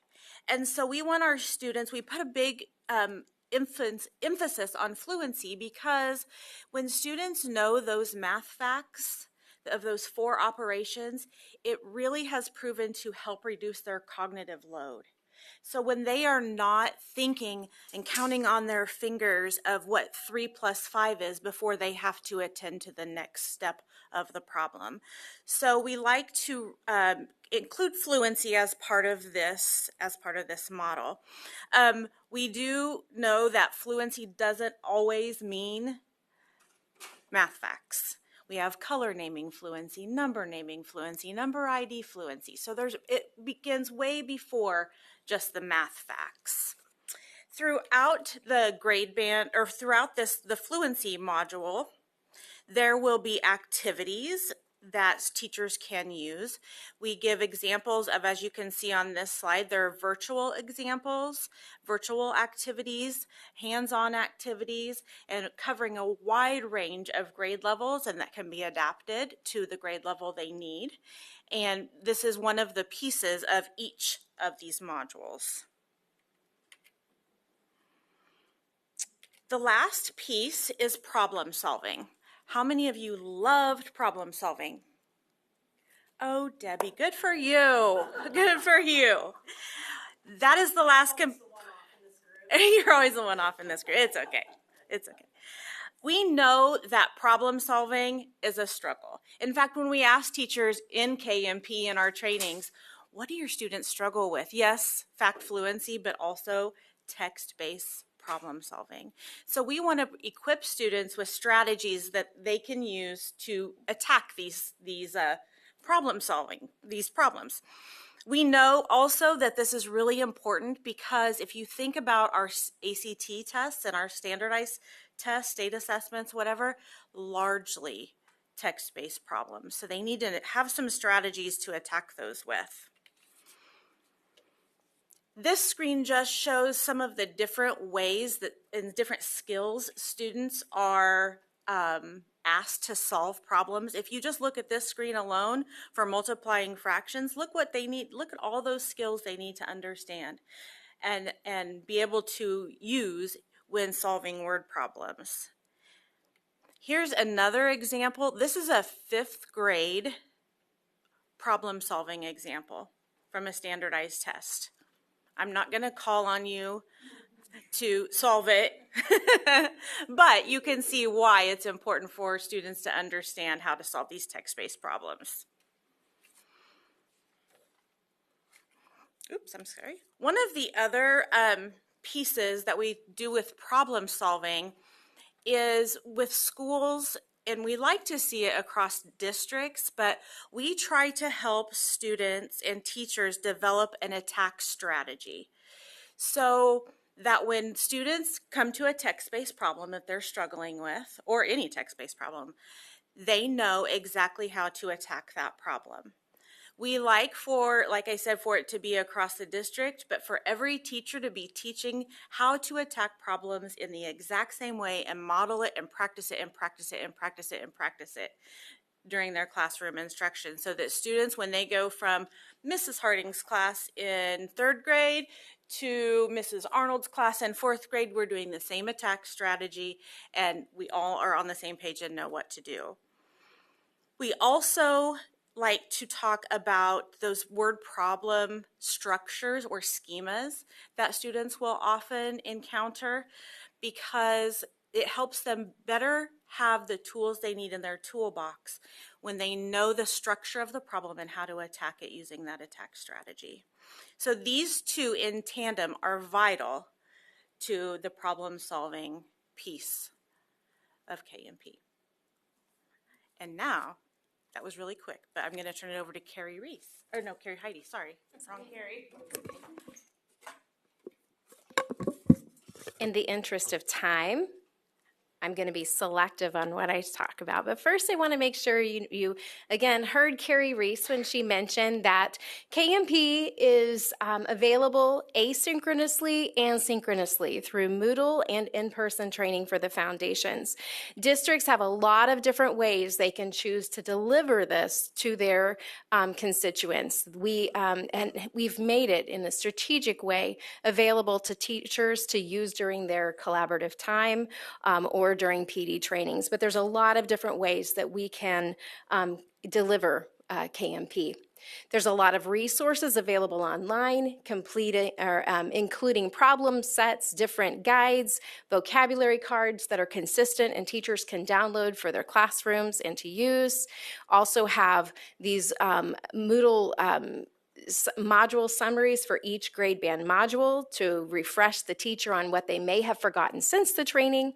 And then one of the most exciting things that we have partnered with Newman University on is we now offer 7 hours, up to 7 hours of college credit through this accredited university located in Wichita, Kansas. Very exciting. As participants work through the modules, pass the assessments, they are granted a certificate, and then they can go through Newman to get that college credit. So some barriers we've encountered along the way. We have definitely faced the not surprisingly, the substitute shortage when trying to get teachers and administrators to our trainings. A lot of sub shortages, and that forces districts to make some difficult choices.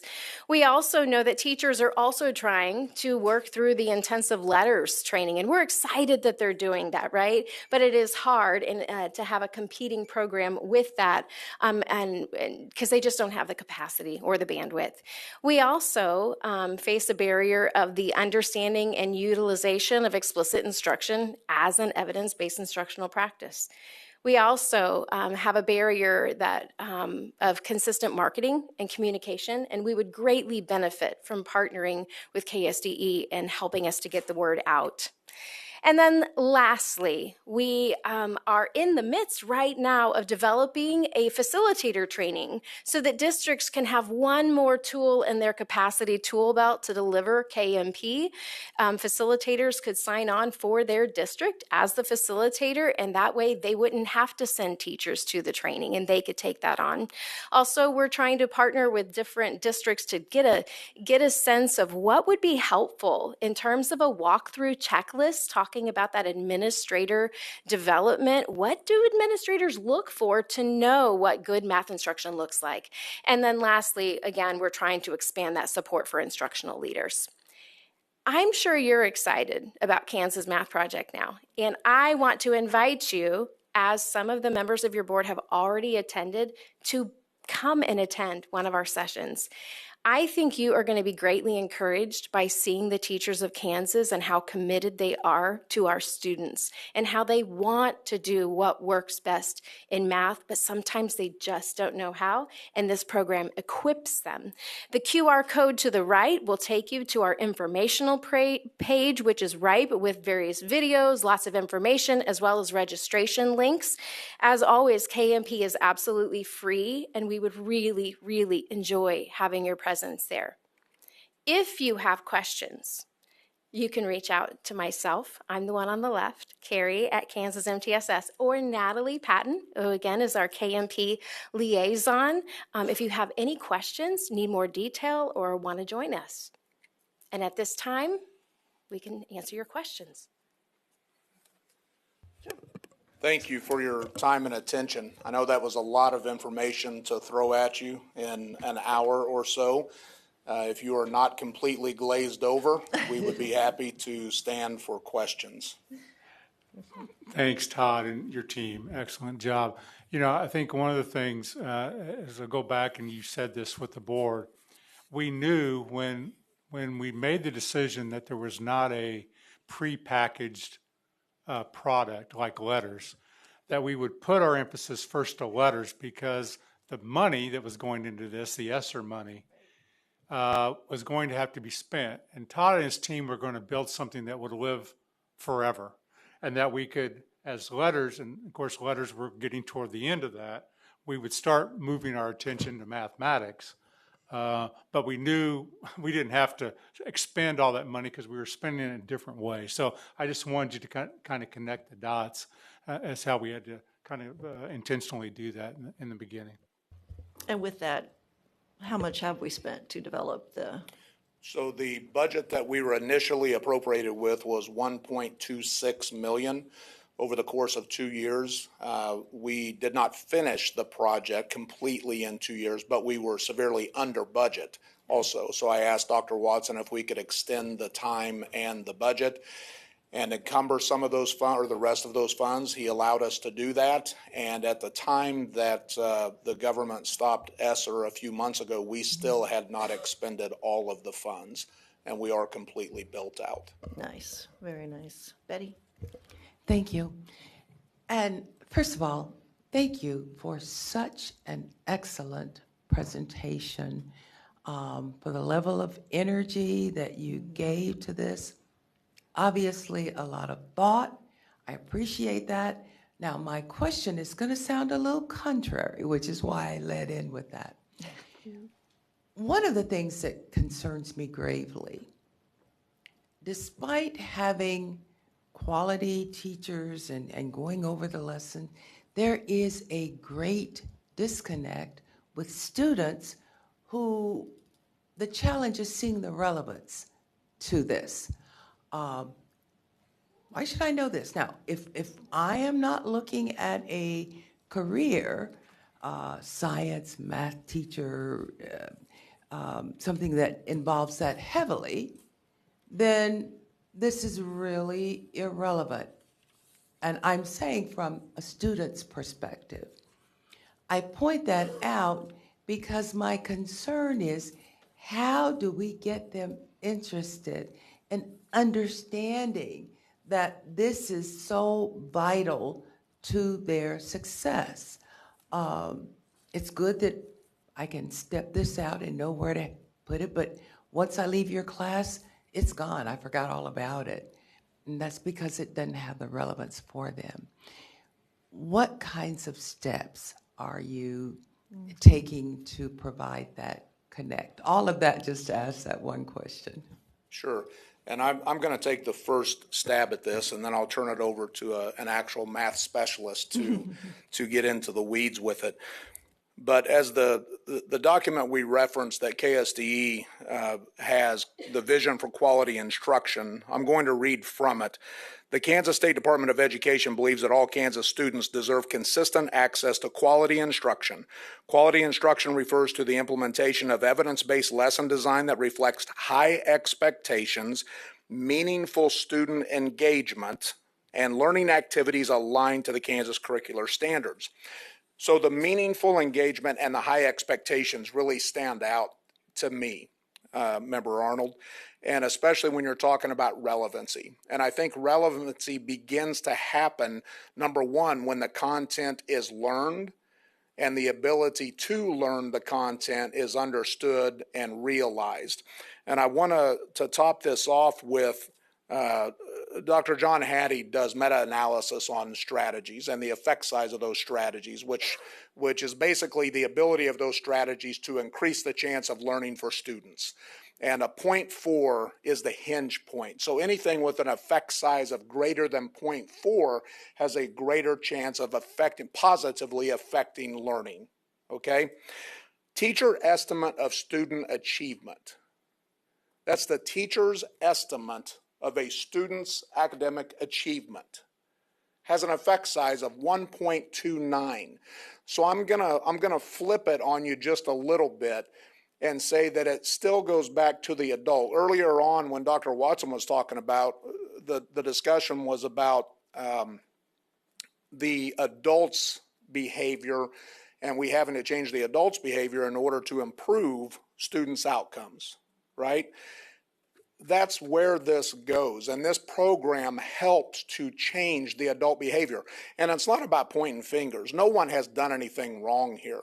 We are doing the best we can. Everyone is doing the best they can with what they have been prescribed through their own educational journey. But to get them to understand that they can have a 1.29 effect, that's over 3 times greater than the mean effect size, simply by having an estimated achievement expectation high of every student. And then practicing or combining that with the evidence-based lesson design, reflecting high expectations and meaningful student engagement, I believe that's where it starts to come together and affect the relevancy for the students. Carrie, would you like to add anything? You know, I always, in every math conversation, I always come back to my dad. My dad is a welder, and my dad had routine meetings with the high school math teacher because he couldn't figure out how to cut angles and how to figure out the length and all of these things. And that was relevant to him in a highly technical field. One of the things I would encourage you to do when we're talking about relevance is visit your, I look at the North Central Technical School, I think it's in Beloit. They have their assessments that their HVAC graduates have to pass, as well as their welding certificates that they have to pass and all those. Check out some of the questions and the relevance to the fields, not just of our college prep students, but of the students who are going into those vocational fields. That begs the question of relevance there as well. But I want to also mention that explicit instruction is going to make those connections as well, where we are pointing out in a highly systematic, explicit way, this is important because of this. And because you've learned this, you're now ready for that. And I also want to add that explicit instruction, when students know how to do it, they have confidence and they can kind of see the doors opening. I don't know if that fully answers your question, but I know personally as a teacher, one of the things that I would do is I always made the direct connection to both what you can do with this now, even if it's going to the post office or the mailbox and finding the next number. I was a primary teacher. But all the way, how is this going to impact you next year? And when we're talking about the progression of standards, that's what we're talking about. You're not only doing this standard, but this standard, having mastery with it, is going to prepare you for the next standard, and then it just builds. And to follow up, your last comments was focused more on where I was going. When I say relevance, I'm talking about where it's relevant to the student, not the subject matter. And where they can put it in a day-to-day perspective. How, can I value this? From my perspective, I taught my kids, grandkids, great-grandkids, more through games. And because they were excited about it, they were picking up those skills without knowing it. So that's what I'm talking about when I say relevance. It's more where the kid is excited and connected to it. And I will say that within the module summary sheets, there are many, many games, like you just mentioned, that are connected with that current content to help build that excitement. And if we go back and forth enough, Carrie, we're going to break this mic. One thing I would add to that is the more comfortable and confident teachers become with the content and with additional strategies to teach the content, I believe the more they will be able to focus on making it relevant for the students also. Yeah, that makes sense. Debbie, did you have a? Thank you, Madam Chair. And so I really enjoy this stuff. I enjoy anything math. So that was my thing. I lettered in math league. That was my thing. And what's kind of interesting in my notes, I think I have actually input that answered what Betty was saying, is when I taught my kids math, all my kids were not all, Most of my kids were doing college level math by 9th grade because I just love it, and so they did. But one of the things I really tapped in with my children is the why, the relevance. Of course, for me, math was fun because the Nancy Drew in me likes to problem solve. I like to derive the quadratic formula. That was me, okay? But for my son, understanding the St. Louis Arch and how the quadratic formula applied to that meant more to him. Other things in math, the competitive math league. If you guys can figure out how to get math league in Kansas and allow kids to letter in it, because I have that competitive nature too. And oh, by golly, I was going to do those 3 problems faster than anybody else in that room because I want to. And then of course my younger children, getting back to what Betty was saying, food. You have your pie chart there, and I'm like, just put some pepperoni on there, and you've got pepperoni pizza. And I tell you what, when you lose that, little kid doesn't understand that he thinks his cookie's smaller than his brother's, so you break it in half, and now he thinks he has 2 of them. That was awesome, and you would lose that, But so food, of course, always keeps their interest, and it's relevant to them because they always do care if they have a little bit more food than the sibling next to them. And then as I got a little older, the currency, we were talking about the base 10 mathematics and, the ones, the tens, the hundreds, and, your quarters, and you're working with the pennies and putting 10 pennies into the tens house, trading it out for the dime. All those kinds of things were the relevant whys that made math so much fun. And I was going to suggest to you if you could research it. My favorite curriculum was Making Math Meaningful. It was David Quine. I don't think I have the old tattered, I don't know that they even produce it anymore, but I loved how he taught the concept because for me, math was, I'm going to conquer and solve this problem. Why I was doing it, I was teaching my kids. I was like, oh, the arch? Huh. I mean, I was past the Air Force Academy. I didn't catch that. It didn't have any application to me. So I've enjoyed the application as I was teaching my children. And I think I was writing all over the place when you guys are talking. So I think I got it all. Okay, thank you.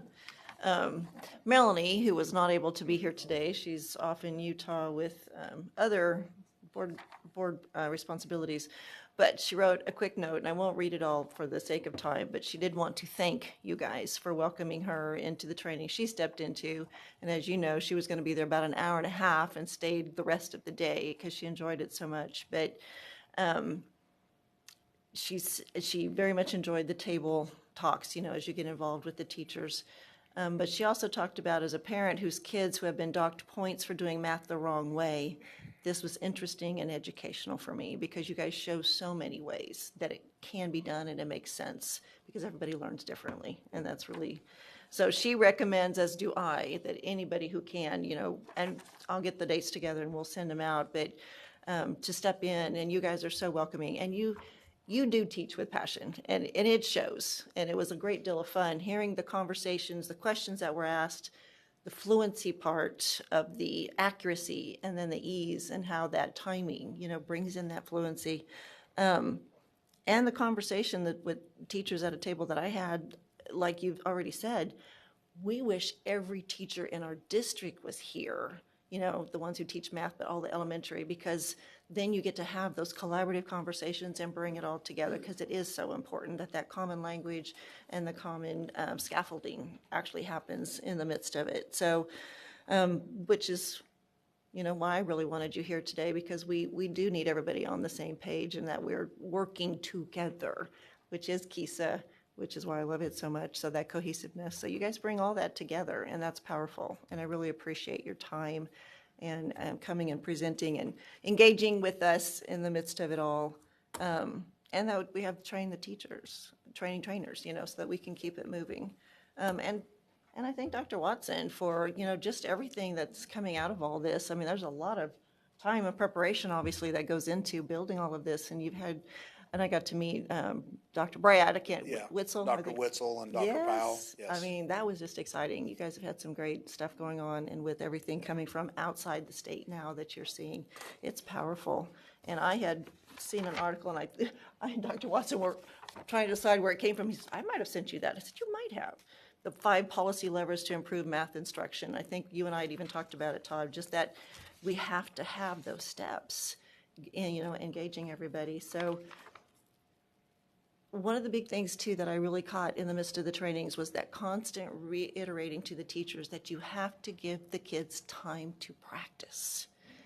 You can't say, oh, well, you've got it and we're going to keep moving, because they don't get it unless we continue to practice it. So just those powerful things that I think we all need to hear. So for me, higher ed's a big part of this step too, getting our pre-service teachers. We are in the process of Well, and you have pursuing Newman that. engaged, obviously. Yes, So. yes, we have Newman engaged. We're in the process of conversations with accessing pre-service teachers and getting them through this, as well as post-secondary instructors, to get them the knowledge that's contained within KMP, so they may be able to pass it on through their courses also. Absolutely. And I'm working on Fort Hays, so yeah. I told you I would. Thank you. Okay. Well, thank you so much. Really appreciate all of you coming and taking your time. We appreciate it. Thank you for the opportunity. We appreciate it. We have handouts of the activity manual and another PDF of a document that I will bring around shortly. Okay, great.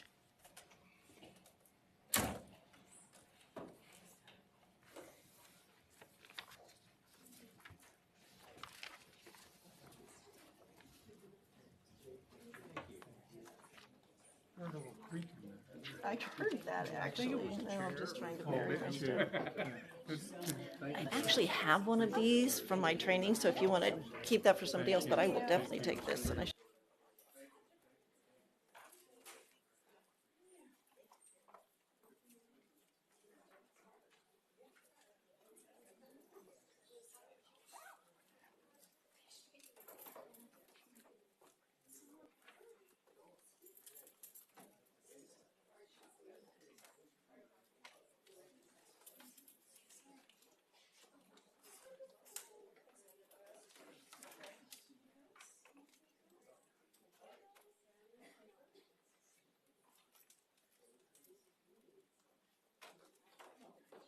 So board, what we'll do is we'll do our next presentation on student screen time, our update, and then we'll take a break before the next part of the assessments. So if you can hang in there a little bit, we'll go. Hello, Dr. Steele and Peyton. Hello. Good morning, Madam Chair, Vice Chair of the Board. Thank you for having us. It's not often, Dr. Steele, you have board members that stand when you come to the mic. Thanks, Danny, for the standing ovation. Before we got started, I feel your support. We are back. The band is back together, other than Gabby. We left her out either because we didn't want to give her this much screen time, or we thought we could handle it. I'll let you decide which answer. But if I can just frame the conversation again, technology is a huge conversation. And so what we've been doing as a board is breaking it into pieces. So we have talked about artificial intelligence, and we have talked about how district devices are being worked in the classroom. And this admittedly is just not that conversation today. This is very specific around electronic device policies in schools. So we'll go very quickly, give a background, the national landscape, talk about the task force, and then admittedly, we were hearing enough from, so what's happening in Kansas since we did this, right? Like, so we had the task force, so what's happening, so what's happening?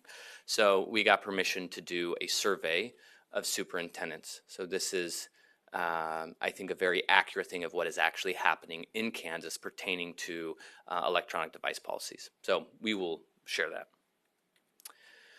If you recall, it was actually a year ago from now, you all established the Blue Ribbon Task Force on Screen Time. And in that task force, the board members at the time were given a survey where we asked you to rank the top concerns or the things you wanted us to go after. And the three things that came across in the end as the most pertinent, or the three things the task force would look at, was using personal devices in school, screen time and mental health, and parental oversight of district-owned devices. We spent 6 months. The task force was made up of 36 educators across the state. 6 months later, they presented a report. That report was given to the board, and the board accepted that report. My personal opinion is the board did not endorse the report. It was very thoughtful about local control and saying, yes, we accept this report, and we made sure everyone had it and told the local communities that, that those decision-making skills were still yours. To zoom out a little bit, speaking of kind of how things play out, the national landscape on cell phone policies would look something like this. 25 states have enacted laws or policies to ban or limit cell phones in classrooms. Those states, generally speaking, are the ones where it was either the governor or the legislature did some kind of across ban. 4 states have adopted policies encouraging districts to adopt. If you look at those 4 states, those are state boards or state education agencies. The analysis would put us in that category. We'd be one of the 4 states if you want to know where we are there. And then 3 states require districts to adopt a policy but are very loose on what that looks like and gave no recommendation or had a report that would suggest anything. Going back really quick, it was, these are the recommendations that the task force put in the report that the board accepted.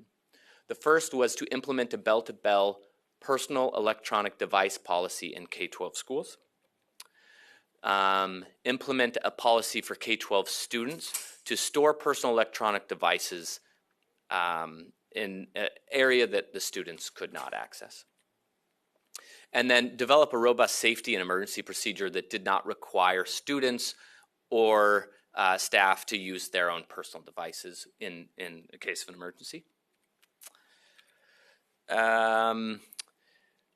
Next was to develop a process for teachers to report gaps in district-provided technology, meaning that it was not the responsibility of the teacher to make up any lack of technology devices or anything like that.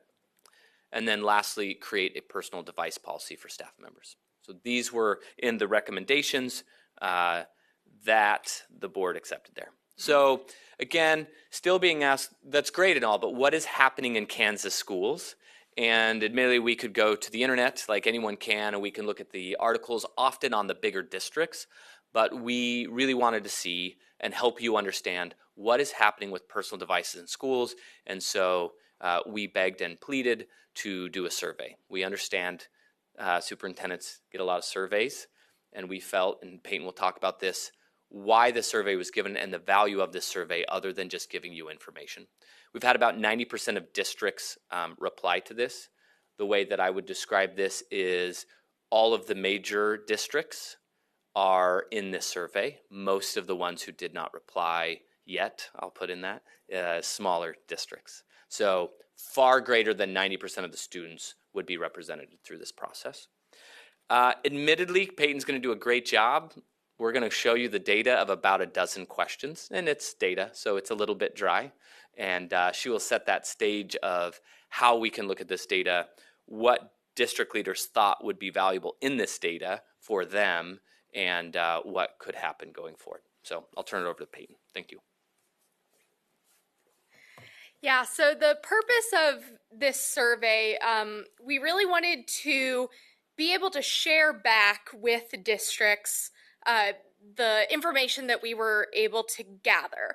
One caveat to the survey results that sounds silly, but I think it's important to note, is that the data tells us what it tells us, and it does not tell us what it does not tell us. So, you know, you can make maybe some kind of logical conclusions, but it's just hard to know what exactly somebody was thinking as they answered the questions or how they might have interpreted them. That just kind of goes along with the nature of surveying people.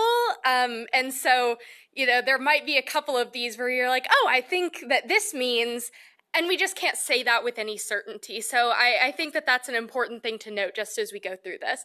Like Jake said, I'm just going to walk through the results of this. So it is going to be a little bit dry.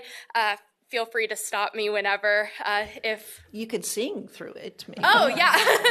I don't know that you want me doing that, but we'll go ahead and get started with the survey results. So we had asked districts, first of all, how many years they have had their personal electronic device policy in place.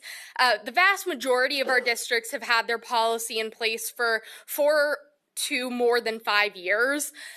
Some of them 2 to 3 years. About 20% were at the 1-year mark. And then what I thought was interesting was that 5% of the districts didn't have any policy in place, and then a few of them weren't sure when their policy was put in place. We then asked how the policy was applied across the district. So is this a single district-wide policy that is the same for every school? Is it a district-wide policy but has differentiations between the grade levels? So is the policy at the district level but different for elementary students versus high school students? Every school has its own policy. Our district doesn't have a formal policy, or they weren't sure. About 23% of the respondents said that it was a single district-wide policy, applies to all students in all grades. A little less than 50% was variations by grade level. 26%, each school has its own policy. And then this is one of those areas where, again, the data tells us what it tells us, and we don't necessarily know why.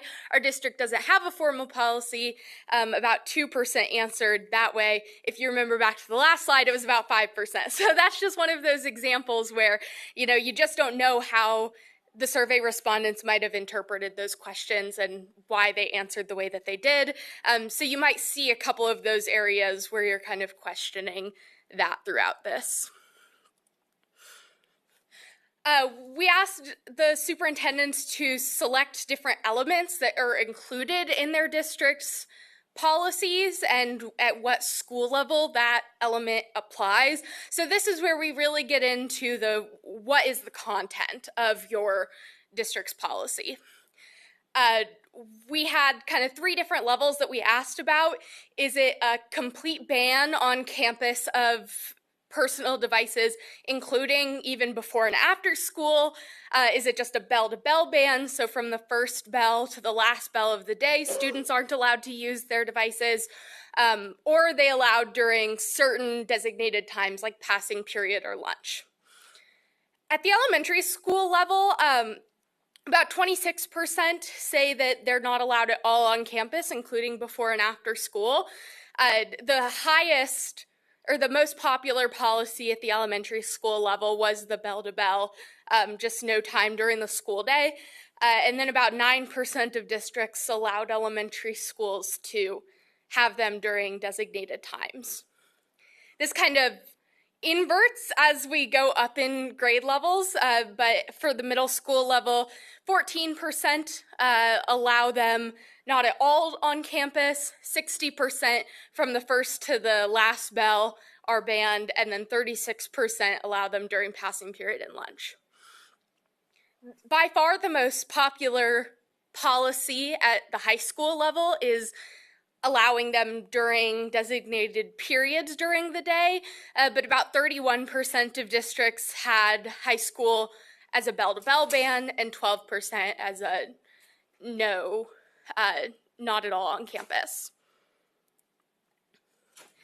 And then we asked them whether the use of personal devices is allowed at the discretion of certain people in the school district. So are students allowed to use it at the principal's discretion, or are they allowed to use it at the teacher's discretion? About 17%, 21%, and 28% of elementary and high school, middle and high schools, respectively, are allowed to use it at the principal's discretion. And then 9% of elementary schools, 19% of middle schools, and 42% of high schools allow use at the teacher's discretion.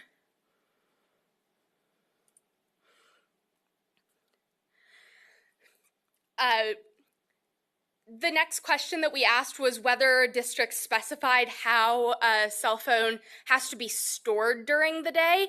About 22% of our superintendents said that there's no specific requirement in their policy about where students store their cell phones.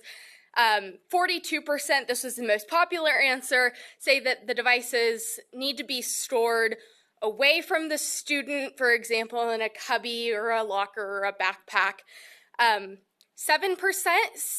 use locked pouches for their students to put their cell phones in during the day. And then 24% say that devices can be kept on the student's person, but they need to be away in your pocket and they can't be taken out. How consistently are these device policies enforced across districts? 43% say that it's consistently enforced across all of their schools. 15% say that it varies by school or administrator. 32% varies by teacher or classroom. 3% say that the policy exists but is not actively enforced.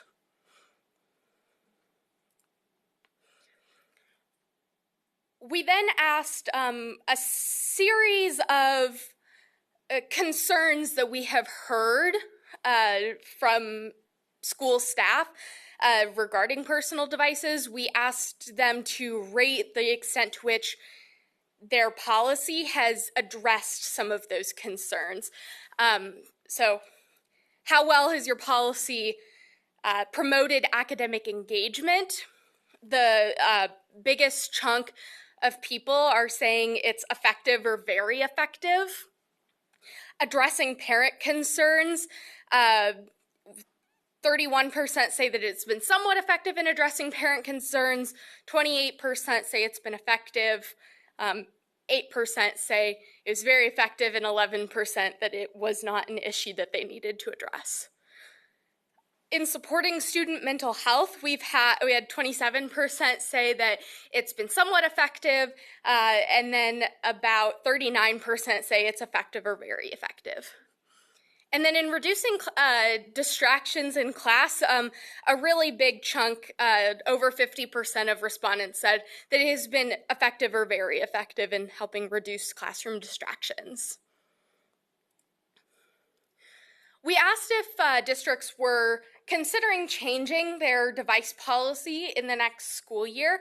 About 29% of our respondents said that they were thinking about making some type of edits to their policies.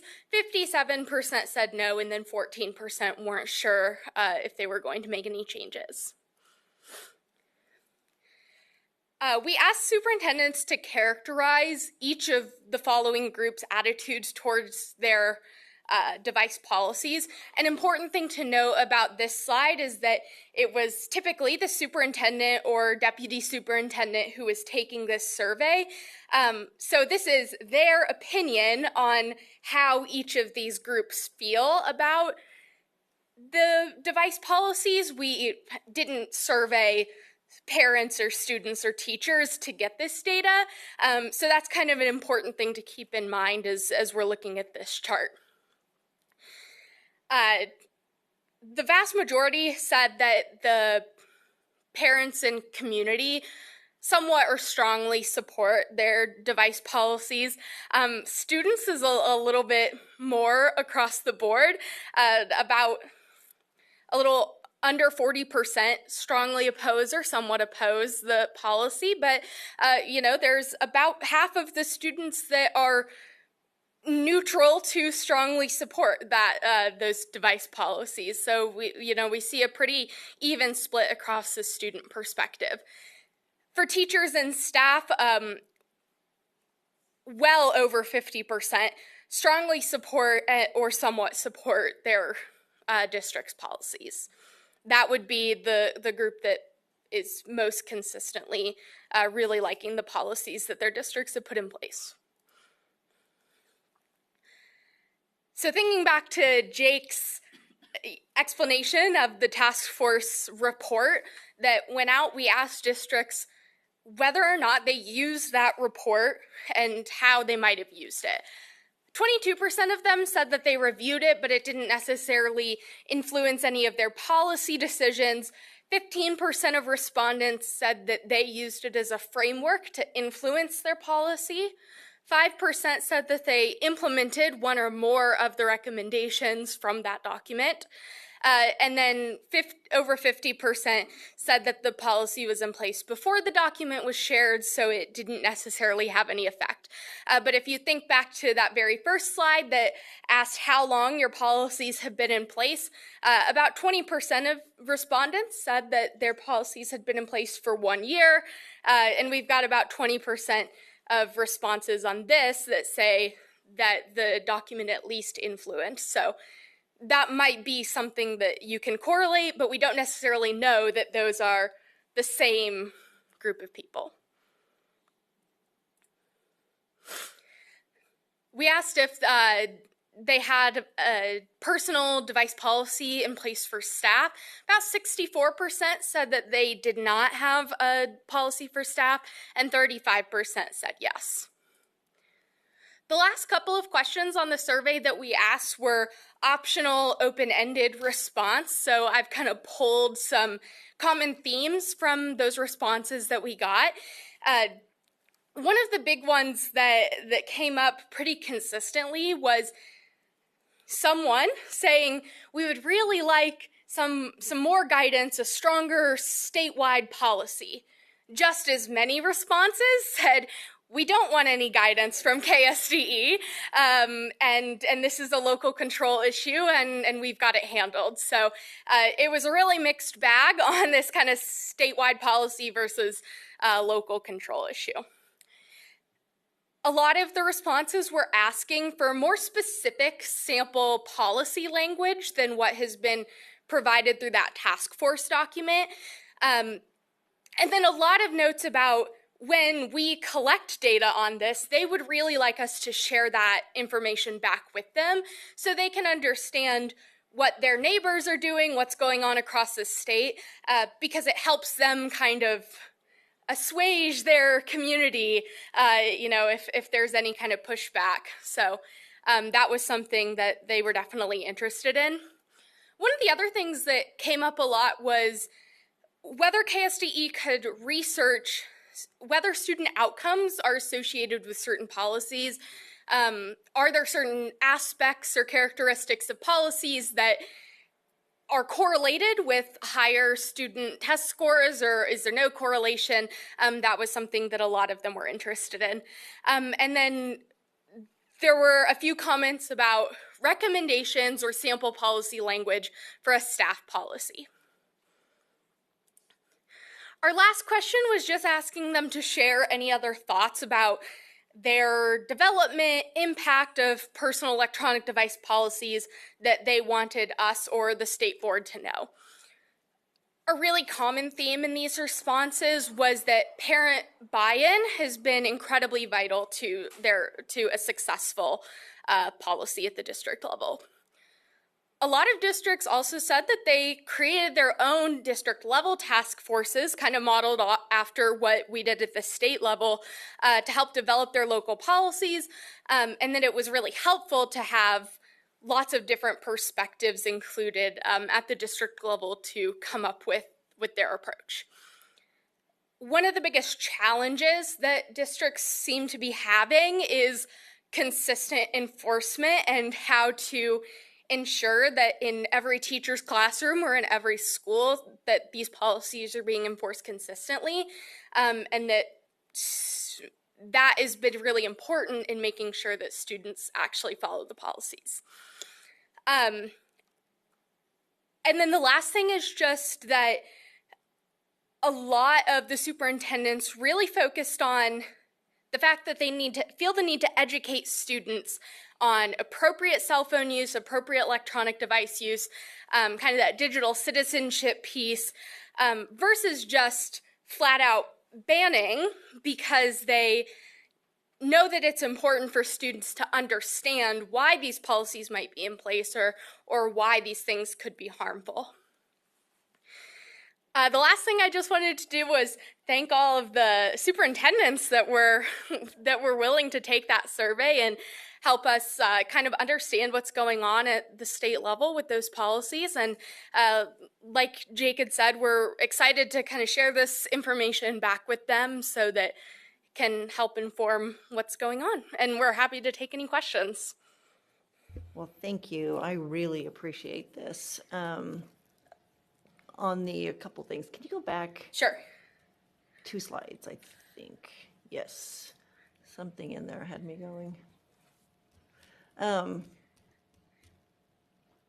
It's interesting on the statewide versus local control, you're thinking you're about 50-50 on that. That's definitely, I've had those conversations too, both, which I've said to one of them, you just want to make us the bad guys so you can say we have to.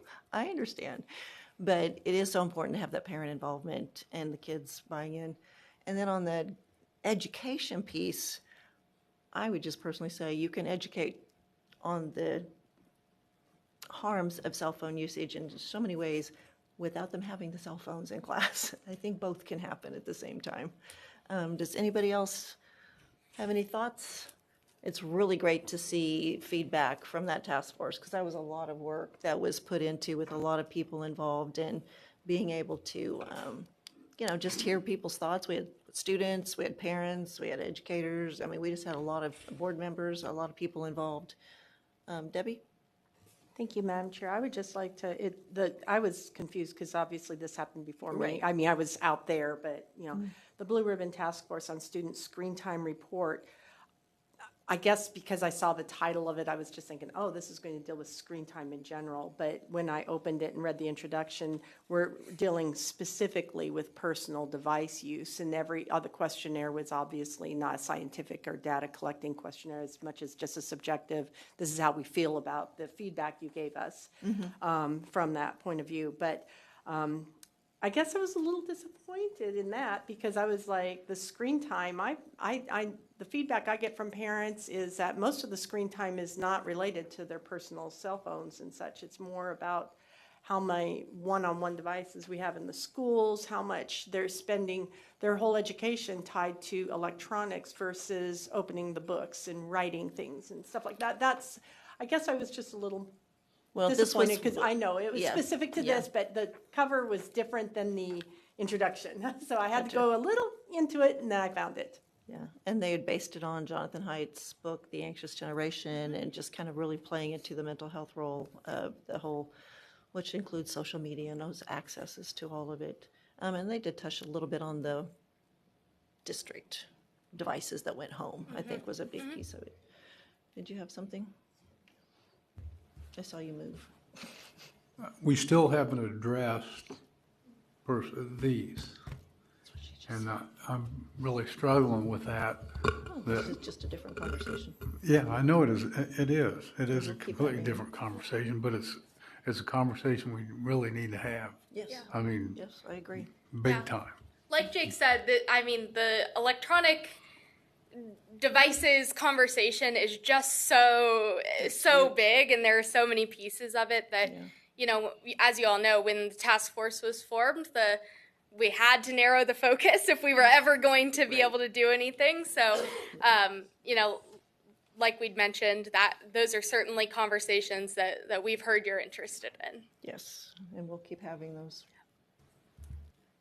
Yeah. I'm going to have to sit down with some of those slides because the percentages, like you said, are kind of interesting when you see this and then you see this, you're like, I'm not sure how that works. So, but really appreciate the number, 256. I mean, that's a big number. So I really appreciate that they were willing to give the feedback. I know I had talked to Dr. Watson once about resending the report, like maybe in September, out to all and maybe include principals if we didn't the first time, because we do have new superintendents and it's just easy to miss emails. I mean, so if we can do that one more time. So someone was pretty persistent with school leaders in getting that survey back, right, Peyton? You were pretty good at that. They did nicely encouraging. More than one email from me about that. Jake, did you have anything else that you got? Are you guys have more to? No, I mean, this is great. I think this is a piece of the pie. So I do too. We're happy to help in any other way, but I think this gives the board a good look of what did the task force do, what does it look like, what do cell phone policies across the state look like, and where are we? So I think we have a really good read on that now, and that will help both districts and you all as we move to whatever you need to next. Right. I know I'm more in favor of a bell-to-bell. That's my thought on it. Anybody else? Yeah, Dennis. Let's make one comment about my personal survey, I guess you might say, talking to superintendents and kids and high school kids. You always wonder how they're going to react to something that they really, are you taking something away from me? And for the most part, they were okay with it. And they, it's good to hear positive reports like, yeah, we're okay, and we're actually having more fun talking with each other. And so I just think this is really worth our time. Yes, and that's one of the several things I've heard back is that the lunchroom got noisy again, the hallways got loud again. Like, they love that, hearing that interaction and that behavior issues. I mean, that's what I've been told. They really saw that. I did have one district share with me that they had a student come to them. I don't remember the time frame, but fairly short time frame after they did a bell-to-bell, and thanked them. They said, I didn't know how stressed I was. I didn't realize how anxious I was. I mean, these kids have pretty much grown up with these things, and they don't realize what it really is doing to them and all of that stuff. So we get to be the adults in the room and say difference. And then I did hear superintendents talk about their staff. So it would be nice if we could step into the staff policy just realm to see if there is something out there to help them, because I think that's a struggle for them as well. Yeah, I think that's true. We have to remember the age of our staff, That's too, true. right? Yes. And the age of They our grew parents. with them, too. Peyton, do you want to mention anything about your just personal reflections as we went through that task force, as someone recently out of college? Right. I mean, throughout the whole task force process, Commissioner always asked me what my screen time per day was. And I will say that it was higher than I would have expected it to be. I think looking back on as a student in school, I think it would be challenging if you've been in school and been allowed to be on your phone in the past, and then the policy changes and you do feel like, oh, they're taking this away from me, particularly because, I mean, even the teachers that are now in the classroom who are my age have grown up with having cell phones for the most part since we were really pretty young. So I can see how this would be a challenge for staff and students, especially as some of these policies get a little bit more restrictive. And I think that's true. And when Susan Dunaway was here talking to us, she talked about, she sees this more as the attention age. And we don't realize how much it pulls on our attention and how distracted we are until we have that time. And I did hear some, and I'm trying to remember who, but they were talking about how they were selling it, like they're trying to put it out there. It's not taking away from. We're giving you the opportunity to learn in an environment that is less distracting. So we're just building that education piece to help the kids get more out of their day, and the staff, for that matter. Dennis, you remember you were with me at one of those schools, and we were talking to the kids in the hallway because they had just implemented this year their bell-to-bell ban. They use pouches, and the kids said, they said, we just hated this at first, and then lunch became so much fun. We broke out cards and board games, and I now get to know I wasn't even speaking to our other students, but they didn't like it at first because it's an addiction. Took something away. It's an addiction. Yes. And that's what I've heard too, is about a 2-week time frame, parents and students, and then they're like, oh, okay, we can do this. Okay. Did you? I hate to go back to it, but we got to talk about this stuff more and more because school districts are spending millions of dollars on one-to-one devices in the grade schools, and I'm concerned about that when we're talking about screen time, they're not going to be able to write anything or use their body. It's all going to be here. The brains are going to be here. They're going to do math. They're going to do math here. They're going to do the AI is going to read for them here. So I'm really, instead of using this thing right here. Thank you. Betty, I'm almost afraid. Don't you do it, Mom. First of all, when it comes to the laptops. I am hoping, we hear a lot of talk about taking this away and all of the negatives. We need the opportunity to hear from schools and let them share with us exactly how they're using school devices. It is not just a matter of, we've heard from some concerned parents. Yes, we have. But we need to hear how this is actually being utilized before we take a position.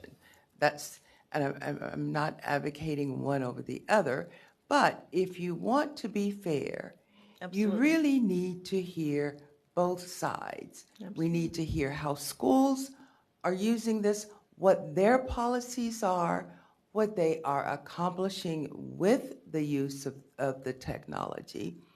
Because one of the things I have stood on, you're not going to get rid of technology, No. but we do have to stand on a principle of how do we ensure that this is being used in an appropriate manner.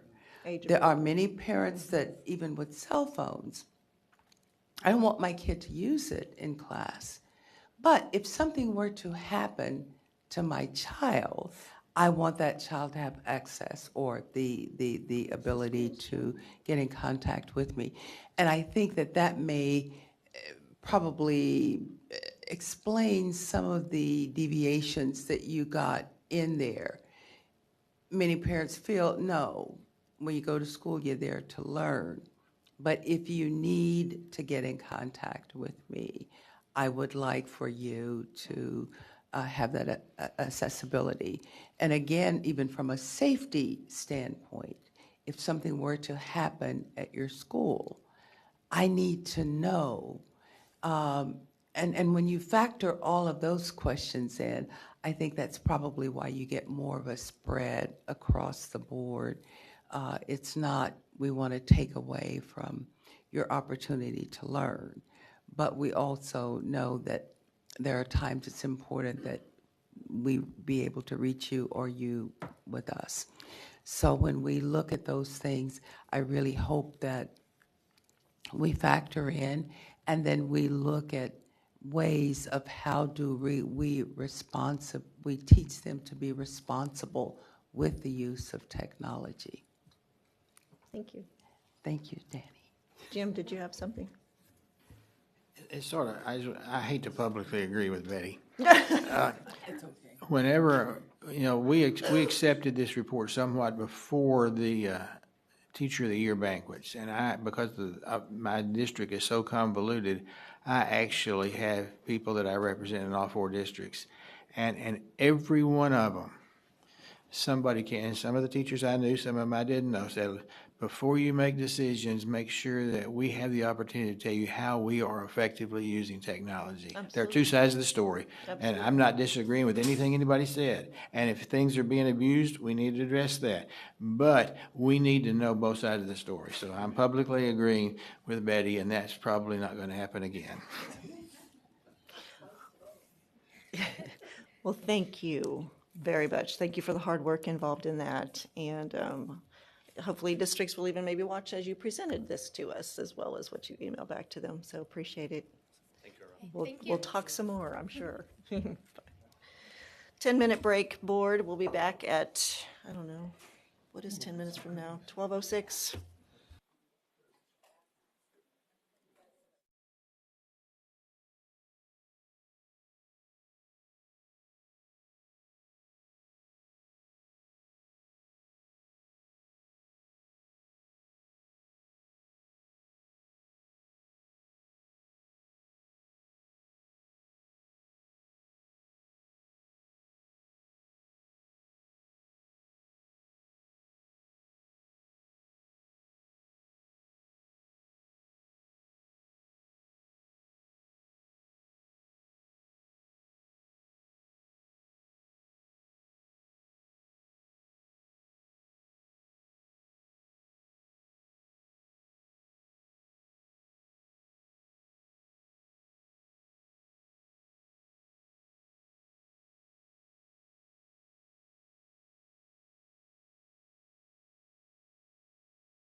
Okay, we are back.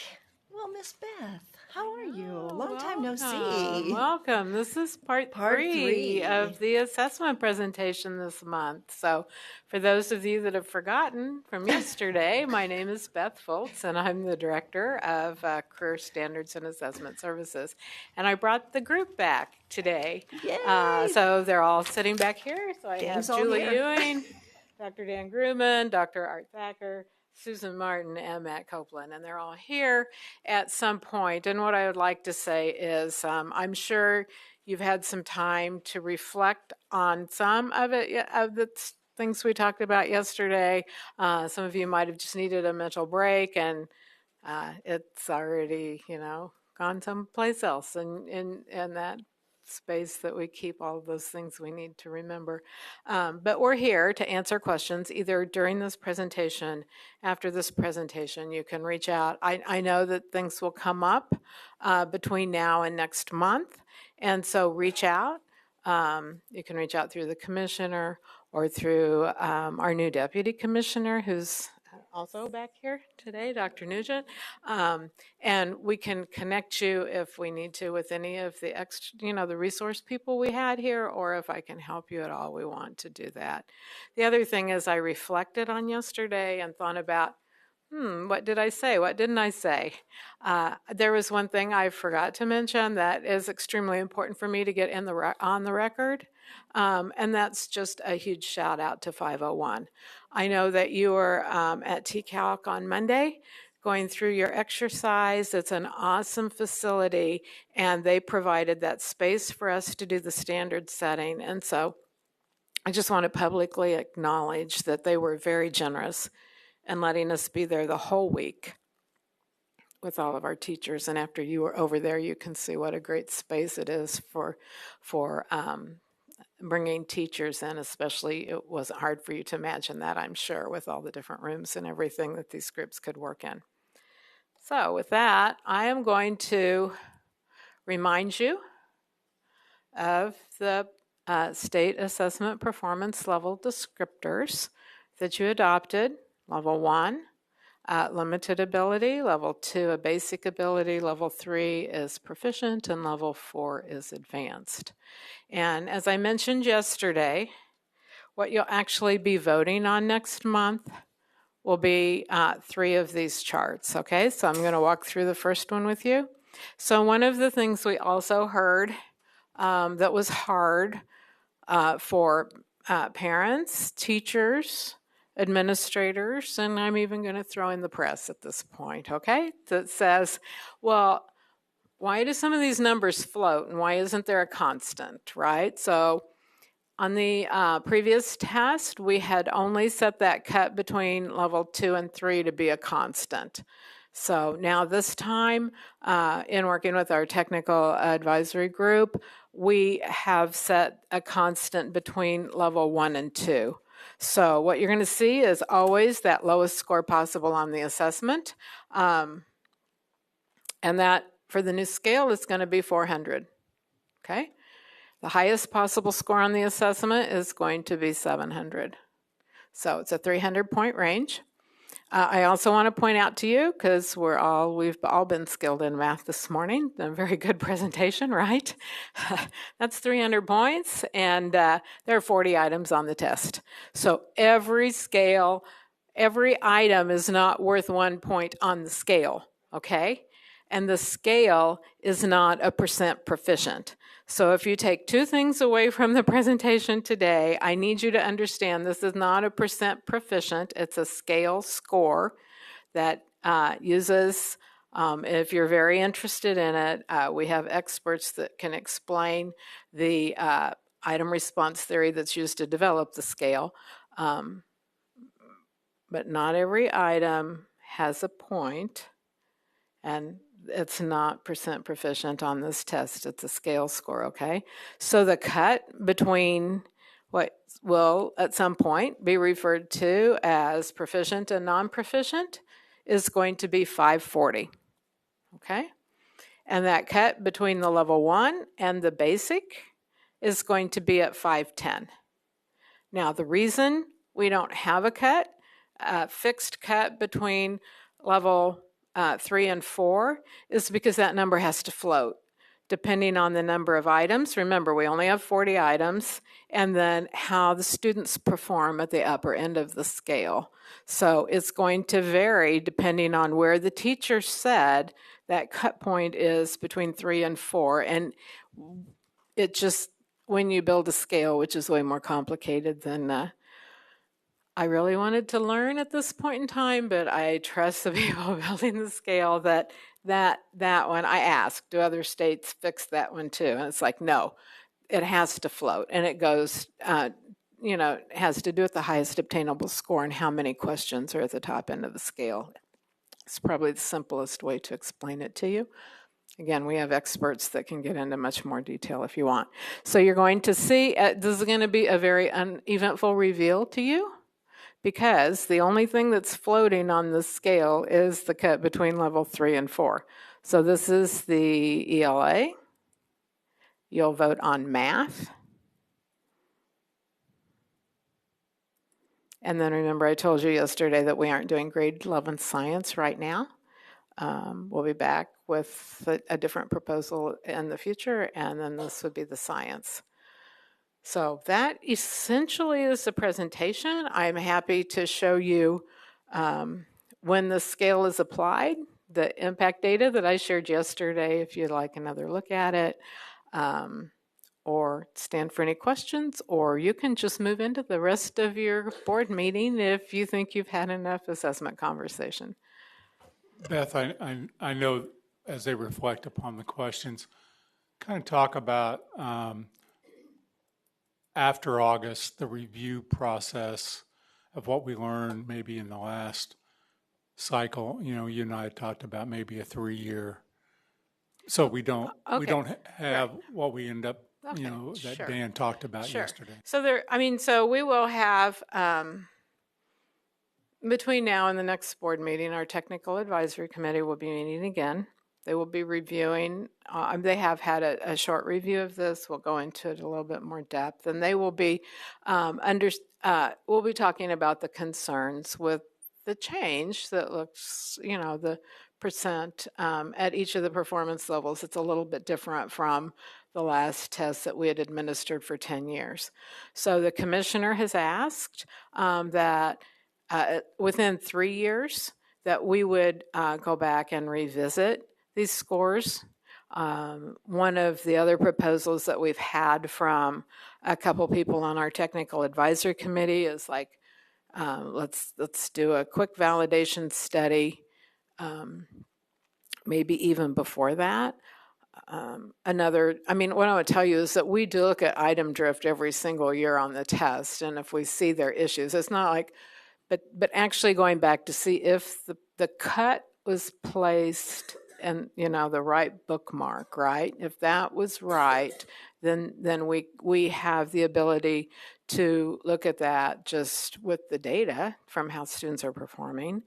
We have the ability to bring back groups of teachers like we did before to go through the process again and see if they will essentially, think that it's in the same place. But we know that we can't go 10 years before we actually go and look at this at the scores again. The other thing we know is that 10 years of reading the same passage probably isn't okay, that things change. Kids need to have, we just need to stay current with what they're looking at, what they're reading. And then obviously in the last 10 years, technology has changed immensely, right?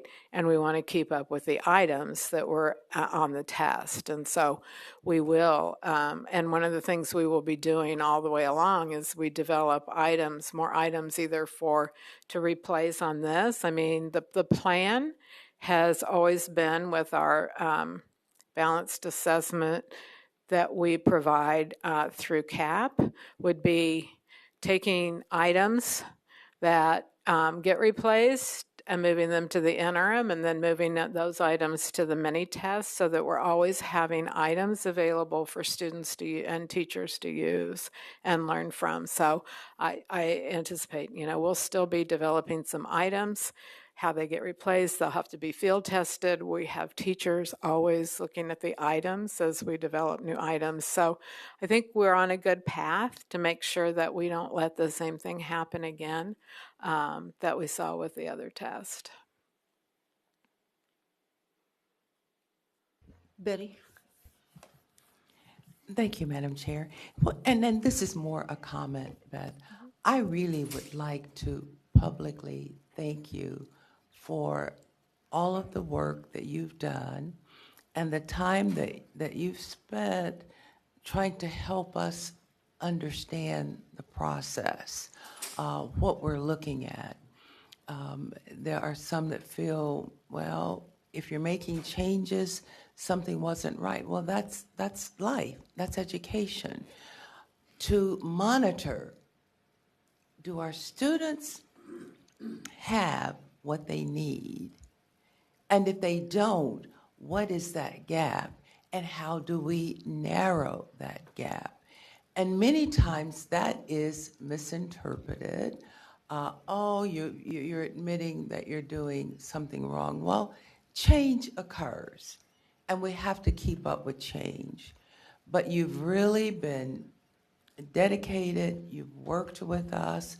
I know that I've spent a lot of time asking questions over and over and over. There are a few things I got, and some I may have to revisit again.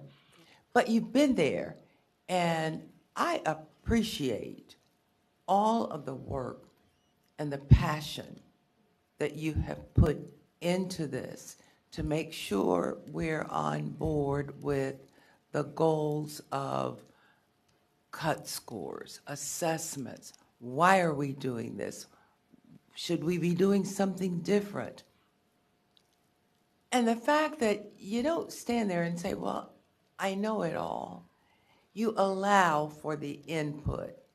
And I think that that puts us in a good place where we can move forward in a strong and positive way. And I just want to say thank you and your team for all of your efforts and the hard work. Well, thank you. I appreciate that.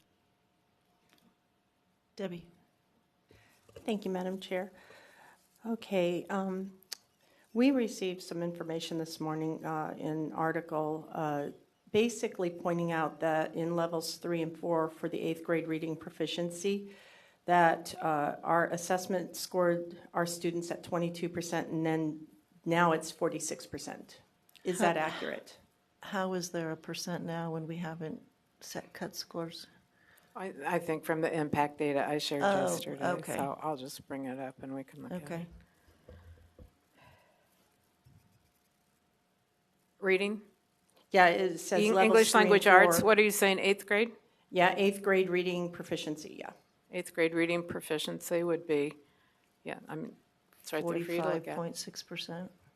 So it went from 22, so that's accurate, to 46. So like if they publish their book, last year would be 22% proficient, and now it's going to be 46. Is that accurate? If you're going to, and again, I want to be very transparent about this. So I've told you all the things that are different about the test that we just administered. Okay, from a testing perspective, if you make significant changes to the test, then you have to go through this process again to see if the expectations coming from the standard setting group, the group we brought in to look at it, if those changes had any impact on how students are performing, okay? And we went through how we had the standards. But if you're going to go out on the building report card, and I can't tell you the date because we're not that far yet. You still have to approve this next month, and we have to get score reports out. But in September or October, when the commissioner is actually going to share with you, won't be quite as dramatic this year because you have already seen this preview, right? But when we share the state assessment scores, or we're reporting to the federal government, or you're out on the report card, there is that ability to pull up a 5-year look at assessment scores. It's going to look just like what Todd Wiedemann and his group on the MTSS group shared with you this morning. They shared with you the math. They had their history. You looked at the scores, right? They'll take off the top one and add 25, and you're going to see it there. The question becomes, are there reasons that change happened? And yes, there are reasons why that change happened. But at the end of the day, it's going to go from 22% to about then 46%. Right, so I kind of blocked last year's assessment results at this point, so I mean, I'll take your word for it. I'm not going to pull up the report card right now to check what it was previously, but this is what it will be if you vote on the table. This will be the distribution, right? And so what I can see in past is, yes, we're below the NAEP, so we might be more rigorous, but we track it. At least we track it. And again, that's always been what's important to me, is not whether we're here or whatever, but that we're actually tracking and able to compare. Are we improving or are we not improving? That is always my important in 26, you're going to comparing to this. I mean, those will be the 2-year comparisons. By 2030, I mean, if we come back in 27 and we look at this again, 28, right? You might make some adjustments. I mean, there's always a footnote or there's always an asterisk whenever you make a change. But I mean, it's just going to be there. Dr. Watson likes to draw on comparisons to things in sports and stuff, but I tend to go to old movies. There's a Guide to the Married Man, and you might know where I'm going with this, but there's that whole scene where the wife walks in, catches the husband, you know, in a compromising situation, and he just denies it the whole time, just deny. It's like, it's a famous scene, but this feels like gaslighting to me, is what it feels like to me, as I'm being told not to pretend I don't understand my own logic, that if we're misaligned and we're changing, that somehow we're not changing the rigor, we're not changing anything, everything is just kind of staying the same. But it's not, in that I feel very gaslit right now from my conversation yesterday and for this. That's just my point of view. Debbie, let me address that for you, okay? Teachers, when they went through this process, are saying to you, we misidentified kids in the last cycle, and we were seeing that over 10 years. That kids that were performing, or we were scoring in level 2, were actually performing very similar to kids that were in level 3, and we weren't recognizing that. That's what they're telling you. Now, you don't have to accept that, right, but what they're saying to you is we were not telling parents and the kids and the teacher what they were seeing in the classroom. It did not line up. They've adjusted that. That's what they've done. Now, that's coming to you to make a policy decision, but that's what they said was different, and that's why the scores are going to be different. It's not because there was any intent to do anything other than to reflect more accurately, do the kids on the standard know what they're supposed to know, and does proficient and advanced, thank you. We used to be exceed. Does that reflect that? And so that's what they presented to you. That's what the teachers have done. And Beth, would you say through this process, I mean, that's what I've understood, that the test questions now are more aligned to the standards than they were before? Because you guys purposely looked at the standards to create the questions? I mean, that's what I've been taking away. Right. So Kansas had a custom test since in the 90s at least, when we started, having the statewide assessments and working with the University of Kansas. So what we did this time is that, and we were limited to 40 items over all those standards. I mean, you can go out and look at how many pages those standards are. There's a lot of standards within each grade level. So they're grouped together, and we had to make decisions, like how many questions are you going to give to a certain standard or a group of standards, a cluster, right? And at what depth of knowledge. I talked about that yesterday for Michelle. What are we going to be measuring? Are we going to be measuring, what we would really expect the advanced students to know on that standard? Or are we going to go to the basic recall, which is a lot of what you heard this morning in math. So I think when you put the blueprint together and then the test items were written to meet the needs of the blueprint, okay?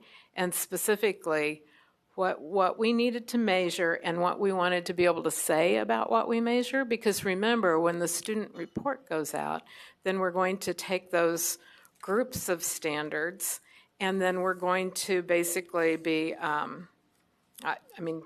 we're really working hard to get this done, but we're going to be then letting the parents know, like when you see this score, what are some questions you need to ask that you should ask your student? And then they're going to see, like, a student at this performance level generally knows these things, and it's going to be, if a student's at level 3, it's going to they're going to know a lot more, obviously, than a student at level 1 or level 2.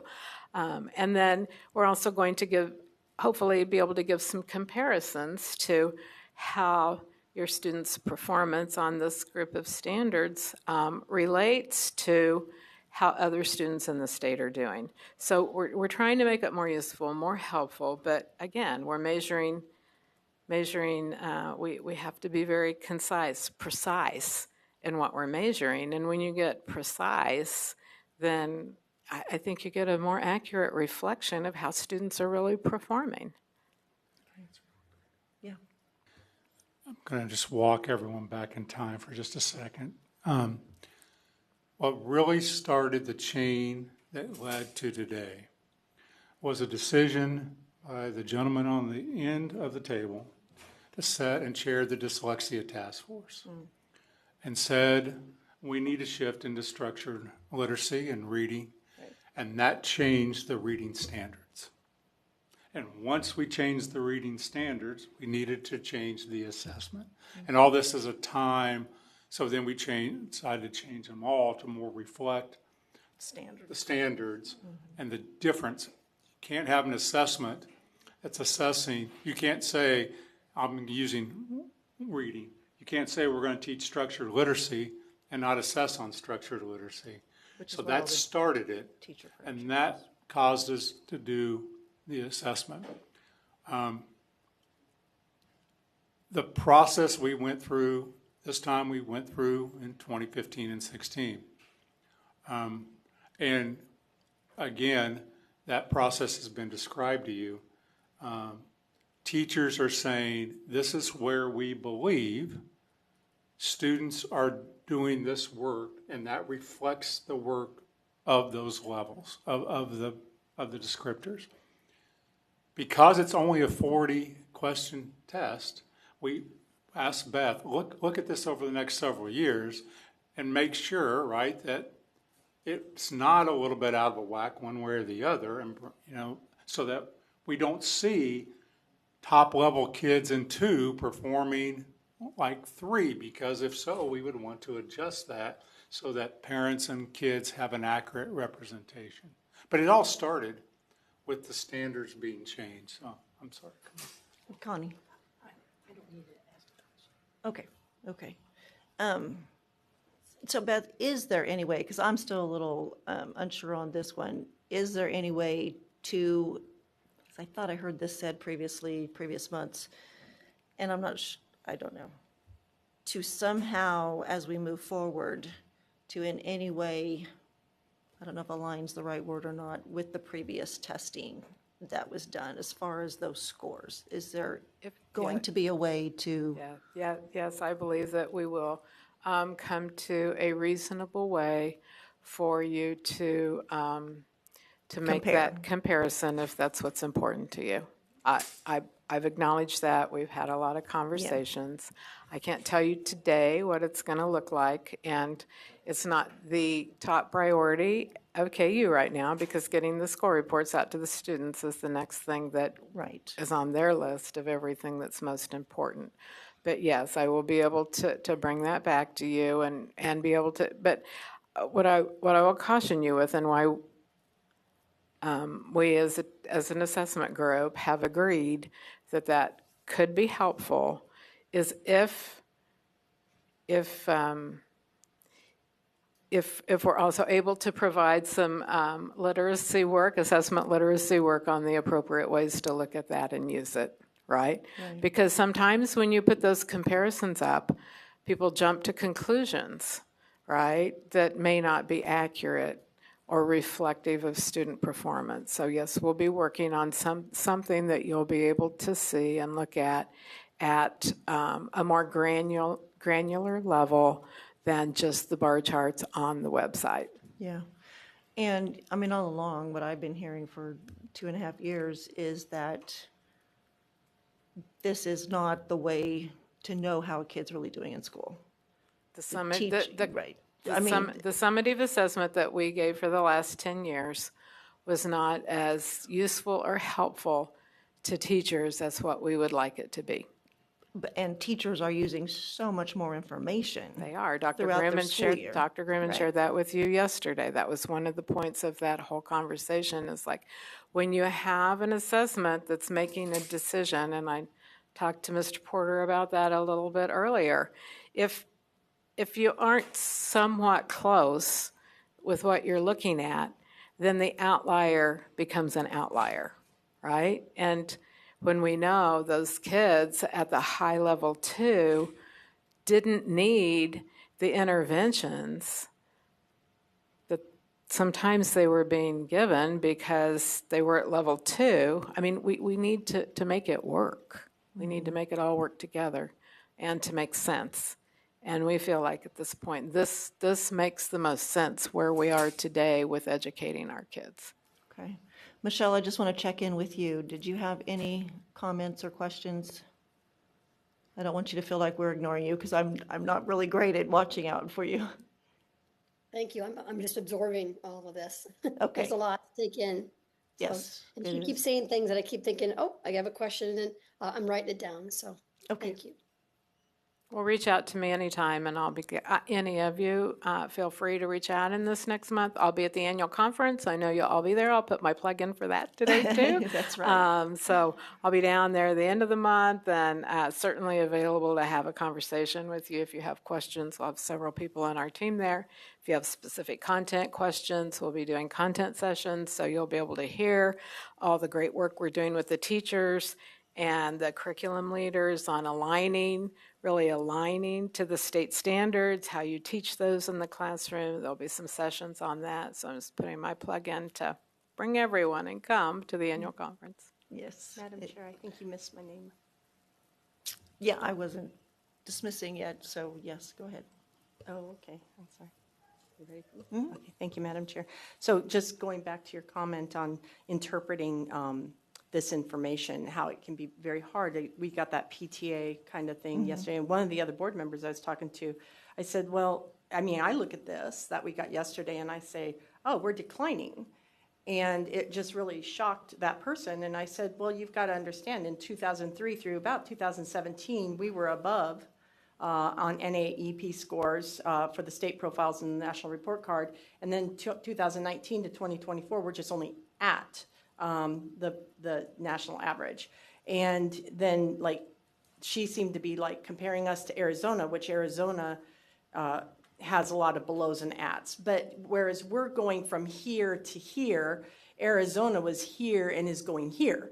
So they were in 2003 to about 2013 below the national average. And then about 2015, they start being at the level. But if you look at it, it's at in 8th grade and below in 4th grade. So it looks like they're not, it looks like they were doing something good and then they stopped somehow, because at 4th grade, they're back to not doing well. Whereas Florida is the opposite. Their 4th graders are coming in charging hard and their 8th graders are below. So hopefully those 4th graders will continue in through. But I mean, so there's just so many ways to read these numbers. So can I just want to say that that's why you look at multiple data sources to tell you what you're going to look at trends, right? And so one of the reasons we believe the test we just recently retired was misaligned to the performance of our students. And one of the things we couldn't explain is like all the work we were doing and we weren't seeing any change, right? And so the trend that we were looking at, whether it was with NAEP or whether it's with ACT, or whether it was with our state assessments, led that conversation to let's get how we teach reading right, right? We have to do something. And so that's the push, right? That literacy push is critical, because if the kids can't read, they're not going to read the word problems on the math test, and they're not going to read the phenomena on the science test. That's the way it works. And if we're not training kids to listen, just because we make the test available text to speech doesn't necessarily help, right? So that it all goes back to the literacy focus that we've had. And yes, so states that had been on the literacy work before we were, and we always look to Mississippi for that. If you go out and look at their results, you will see their trends start to change. And like I said, if we don't see something change with our NAEP scores, we give NAEP in February, we'll be looking at those fourth grade scores. We will have spent time really working on that early literacy. I would hope we would see change. If we don't, it's like no one has it. Like everyone can point a finger, but no one has a solution. Right. Okay, our solution right now is to teach kids to read. There's a lack of logic, though, in the idea that just because we put in the work, therefore we should see the change. Because I do think that there's been a lot of good work going on, and I'd like to see if that change over time comes into place. Again, that tracking. But just because we put in the work does not necessarily follow that if we're not seeing it in these numbers, that somehow these numbers are the problem. Because you always have to consider that, okay, we're putting in all this work. Is the work actually effective?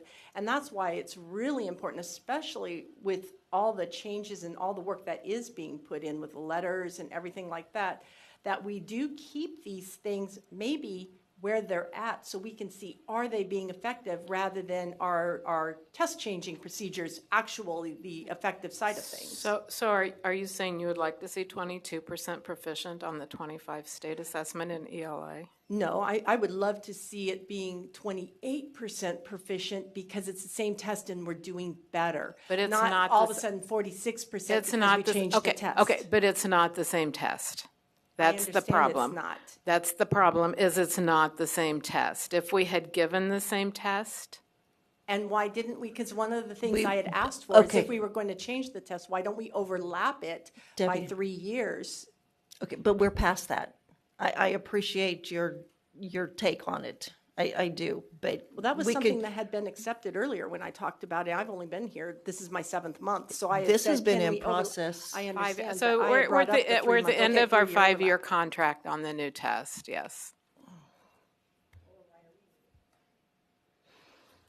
Thank you, Beth. Sure. No appreciate problem. it. No problem. Anybody else? Okay. Thank you. Thank you. Appreciate everybody coming.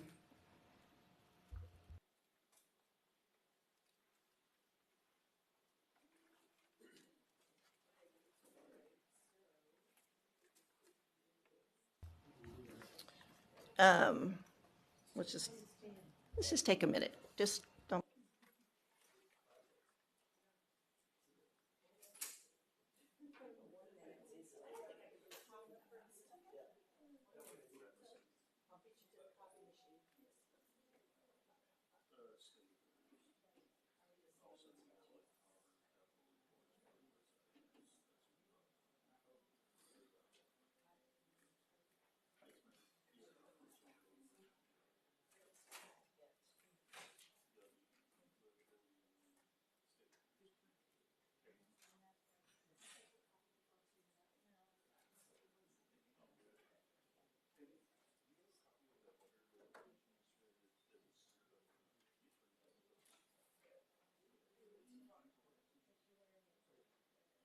Okay.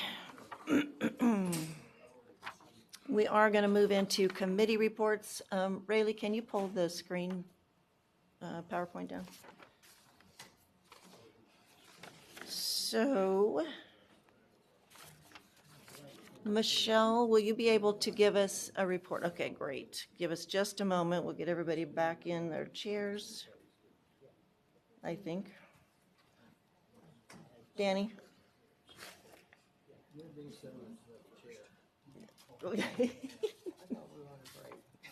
It was a quick break. It's just time to redo.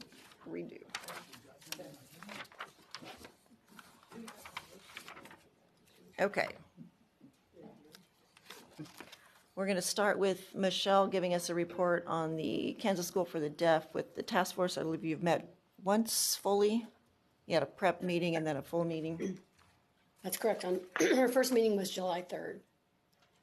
Do you want me to go ahead? Yes, please. Okay, I'm just going to go ahead and read just a brief summary so I don't miss anything.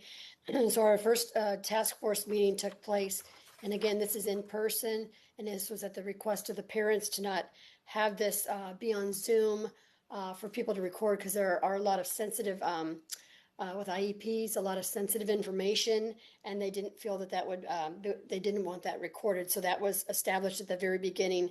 Once again, at this meeting, we went over that, and the parents all agreed. At first, we had some parents wanting, like another parent that's on that committee to be able to Zoom in, but we all agreed it should be in person. And then the attendance, of course, it was Dr. Burrell, New, myself, and Melanie, board member Melanie Haas. And then as far as KSDE, the administration, Lou Ann Barron was absent, but we had Molly Rothwell and Ben Cardin was there. And then KSD parent reps were Zach Wint, Sharon Knutson, and absent was Larry Greer. I think he's about 2.5 hours away. He has I believe, a daughter that attends KSD. And then the KSDE liaison was Lisa Carney, and she is our chair. An ex-official member is Dr. Kylie Stewart, and she also has a child at the School for the Deaf. Discussions included I'm just going to kind of bullet point that there were 4, and then do you want me to go into just a brief description of each one of those as far as what came up, the topics? Is that okay to do that? Did you have something? Well, one of the things, Michelle, just so that you know, I will include whatever Lisa gives me from the minutes every time that there's a meeting to the entire board in the Friday notes. So that may impact one way or the other, however you want to report on. Okay. But yes, I would like for today, if you would. Okay, teacher recruitment we talked about the top priority on that. As far as job descriptions and the posting, they were very concerned. Parents were very concerned about the postings of the opening and the verbiage of that, because it was the only position listed. These are the only positions listed as temporary, which, as one parent stated, we all know that they have to go every single year to the legislature as far as, for money and everything like that. Everything is basically, you could consider temporary. So they thought that was singled out, and they wanted that verbiage changed to just post the job and not be so specific about it being temporary, because you might turn away potential candidates. Challenge of attracting qualified teachers included a discussion about deaf teacher licensure, with some stating that Kansas has the most rigorous requirements for obtaining a license, and that the state board could explore this topic. It was specifically mentioned that Gallaudet graduate do not return to Kansas to teach, and other educators find it too difficult to get a Kansas license. And that was specifically geared to the School for the Deaf. They didn't mention about overall Kansas licensure, but they did say it's because of everything they have to obtain to be a School for the Deaf teacher. That was brought up. And in the meeting format, they were at first upset about there was no place for a Zoom meeting, which presents some accessibility concerns and technical hurdles, because of one parent that has to drive quite a distance was able to attend every single meeting. I think he lives near Salina. But then they also agreed that they don't want that recorded as well. A list of topics for the task force to consider was compiled at the end of the meeting, and there were a lot, with members adding sticky notes to a group board. These will be shared at the next meeting and included in the summary. Accessibility concerns, educating and communication with parents of deaf students, opportunities for teacher recruitment and enhanced professional development opportunities, and school culture. The next meeting will be next Thursday, the 17th. Once again, it's at the School for the Deaf. It is an open meeting. Anybody who's willing, you can attend in person and be present.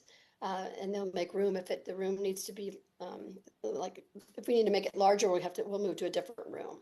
One other thing that was brought up with some people to me directly were the lack of deaf, like Lou Ann is deaf and she's the superintendent, but any other, like a deaf teacher or deaf parent, be not just their child is deaf, but that there would be a deaf parent included in the task force. They thought that was lacking.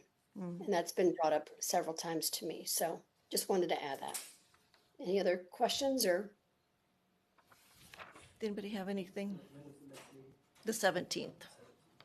So yes. Next Thursday. It's every 2 weeks. Yeah. And the last one will be on November 20th. That's the last one I'm convene on that. That'll be our last task force. Okay. Well, thank you. And we'll just keep hearing from you. And like Randy said, as those minutes come out, then we'll get those in the Friday notes so we can all stay abreast of what's happening with that. So thank you, Michelle. Appreciate Madam that. Chair? Yes, I can't have Debbie. my name up there. Sorry. Have some patience. Could I be recognized? Yes, ma'am. Okay, thank you, Madam Chair. One thing I would just like to note to the board is I have requested access just to view these meetings, and I've not been allowed that either for the negotiations or for this task force. They are open meetings, so I think the idea that somehow there is an ensurement of privacy, like in any local board, you don't talk about teachers or students' private information at these open meetings. That's just understood. And so I think that it should also translate to this because it is an open meeting. So I think the idea that they think, oh, there's no Zoom, there's no streaming, so therefore it's private.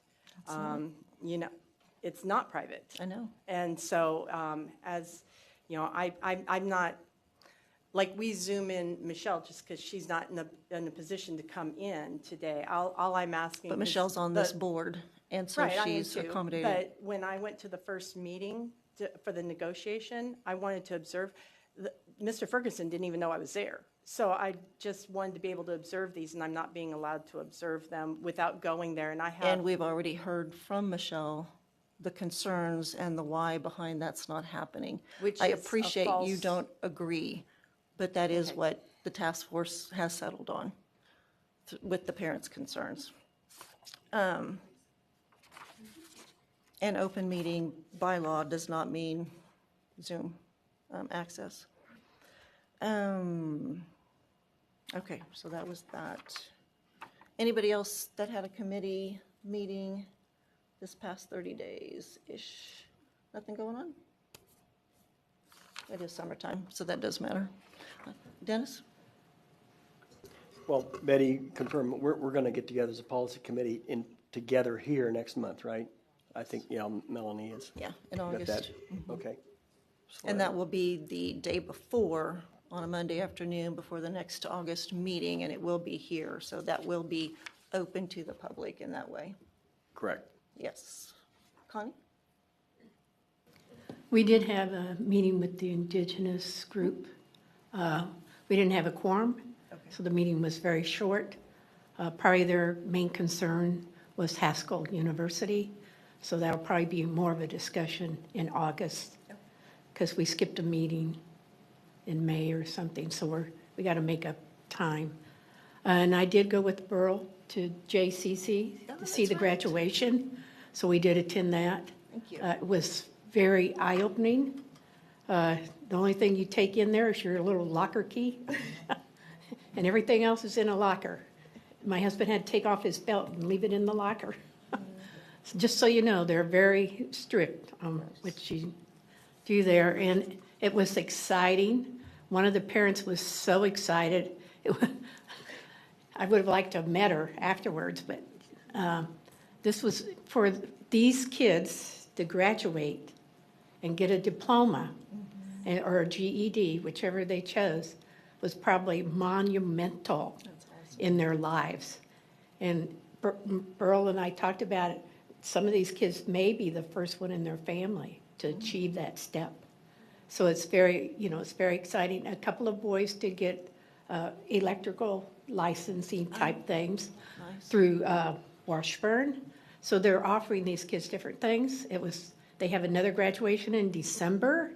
So, Hopefully I can make that one. so a lot of people should attend because watching these kids achieve that is very, very important. I really appreciate that you both could go. I could not get there. Betty? Oh, I'm sorry, Betty, I'm sorry. Beryl? Thank you, Madam Chair. I just wanted to add, we also should commend Jack K. They have a gigantic footprint in that facility, and they are motivating a lot of those young people to prepare for life beyond where they are right now. That's awesome. And I know they had asked for an enhancement, but they're doing a great, well, Jack K. Yeah, but Jack they're K doing was on our list. okay. But they are doing a great job with the resources that they have to really impact young people all across the state. But I was very impressed with what they're doing to serve the young men and women there. Yes, yeah, I do. I really enjoy that program. Okay, Whole Child Study, which is NASB committee, we had met for, well, I guess the first 2 years that I was on the board, and then it was just kind of disappeared. We periodically have a Zoom meeting, which is transformation, high school transformation, where the members or representatives of different states can come together. Right now, we're currently discussing, Madam Chair, and I'm just advising you of this, if we should resume this. It's really great when these meetings, when you hear what different states are doing. Some of them are ideas that you love to incorporate, and some of the things that we're doing are ideas that they would love to incorporate. So just having that exchange is really, it's really great. And I won't go into the details of the past meeting, just that it is under consideration to resume meeting on a regular basis for this committee, and it's one that I've kind of stuck with and enjoy being a part of. Thank you.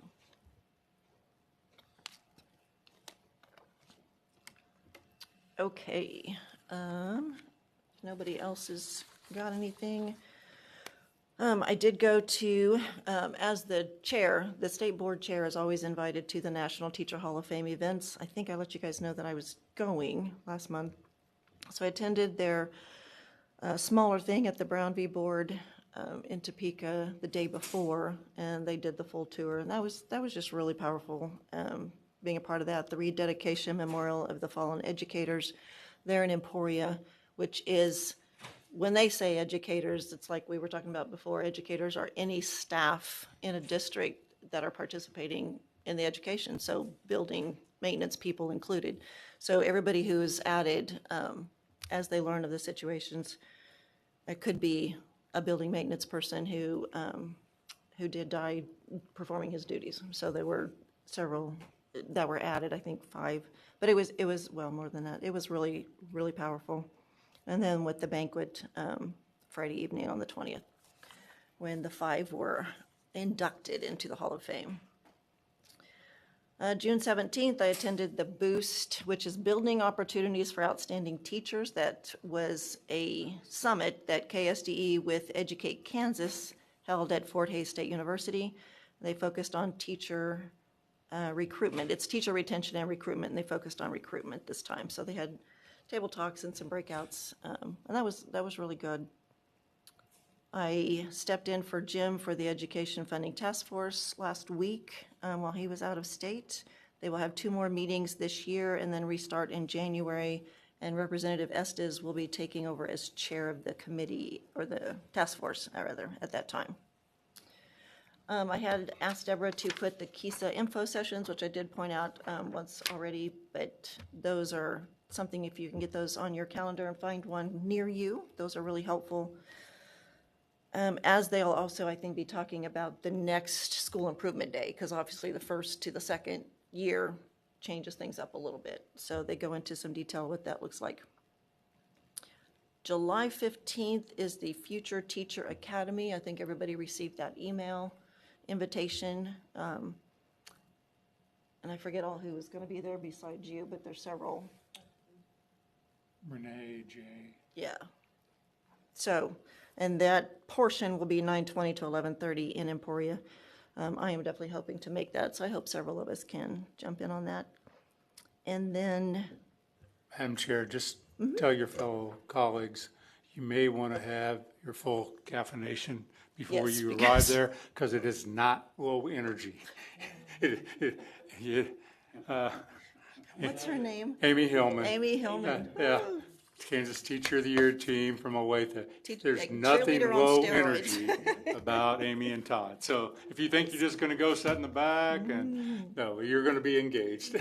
Wear your tennis shoes. Wear your tennis. Be all ready to go.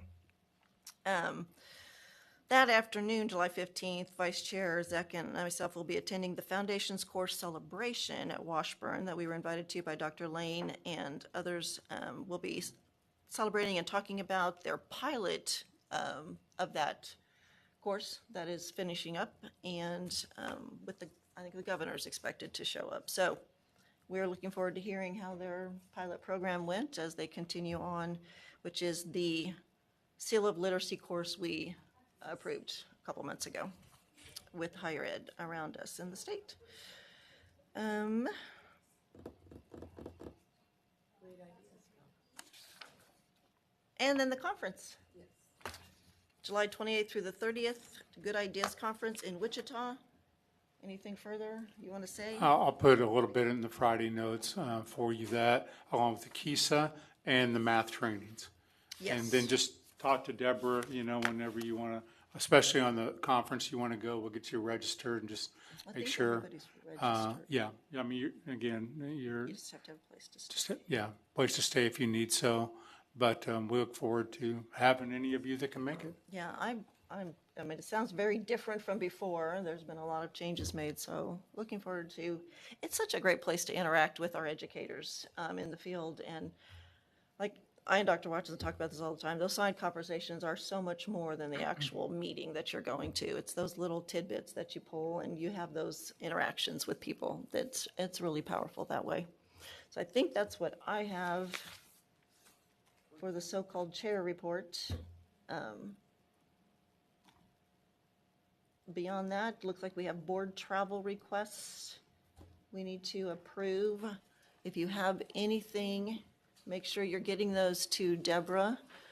I think that's one of the things we've talked about, because we have to have, the policy team's going to be building out the policy around our rate of pay, and then maybe some guidelines as to how we're working that out.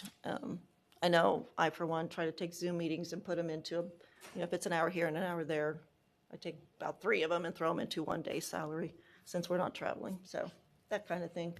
So if anybody wants to make a motion to approve the board travel requests, Betty, second. Dennis, all in favor? Looks like we have a 9-0. 9. Melanie's gone. I actually remembered, right? See, my math wasn't kicking. Yeah, your math didn't kick in. Danny voted twice. Both hands. Yeah, there you go. Both hands. Okay. Any future agenda requests that you would like us to take note of? Okay, Miss Debbie. Thank you, Madam Chair. So I'm just following up on that persistently dangerous school that I'm so excited about that you had on the agenda. And I had it for follow-up that eventually it would turn into an action item. So I guess kind of like the bullying things, that we'll just stay on top of this until we can get that possibly addressed as far as the state definition. But I wanted to go along with Danny with his comment earlier about, we have a problem when there's behaviors in the classroom that the children and the students who are behaved are having to accommodate the bad behavior rather than the bad behavior being addressed, if they're getting the lockdowns and stuff. And then I wanted to remind Dr. Watson that one of my very first, it was actually my very first meeting with a staff member was with Mr. Carter. And because of my background experience in real estate and licensing and ethics, our classes on ethics and stuff, wondering how possibly teacher licensure could be tied to professional standards in the classroom, ethics standards for teachers, so that especially in areas where teachers are being the ones who are getting hit with bottles or, hit by students and stuff like that, that there's a expectation that the teachers will have a little more control in the professional atmosphere in their classroom through the professional standards and through their licensure, that they have that ability to arbitrate maybe some of the commotion that's going on in the schools. So these are all the conversations that I'm just very excited that we might, maybe under the umbrella of this persistently dangerous schools, there's just so many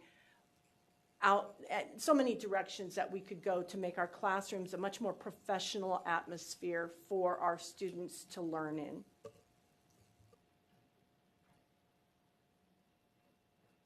Well, in the persistently dangerous schools, we heard from Bert Moore that they'll be meeting hopefully in September, and that will be a topic. And so we'll hear back from that and kind of continue through that part. Okay. Anybody else? Connie? Yeah, I would like to learn more about CI3T. A teacher gave me that website. It's something teachers have to do, and you can Google it, you can find it. It's CI3T.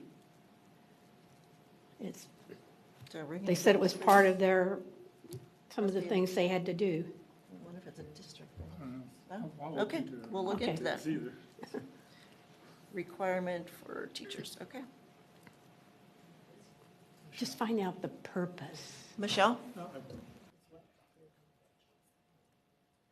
Just want to piggyback on what Danny said earlier about the screen time and the usage of one-to-one devices, and then fall back on the parents' right for their child to be educated in the best, most successful way possible, which may be resort to books for that child and paper and handouts. Gotcha. Thank you.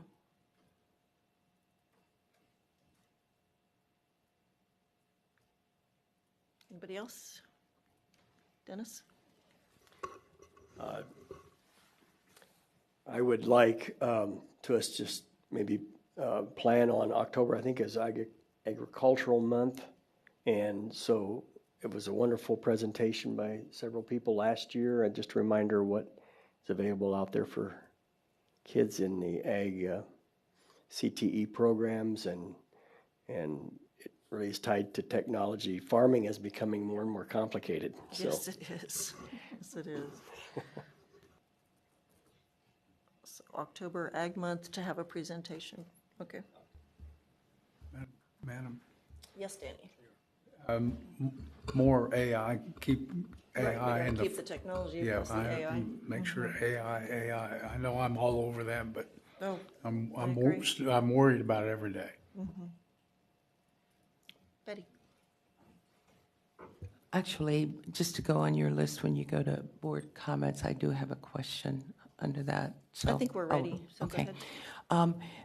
Because the thing that I wondered oftentimes when we ask for agenda items, do we have the option of some things might just be a written response versus an actual presentation, how we would go about making that option where if a board member just wanted, like Connie as an example, information on a particular segment, if that's just presented in writing versus Right, like through a Friday note. yeah, we'll get more yeah, information. and to give board members that option of making the request if this is in a written form versus an actual presentation.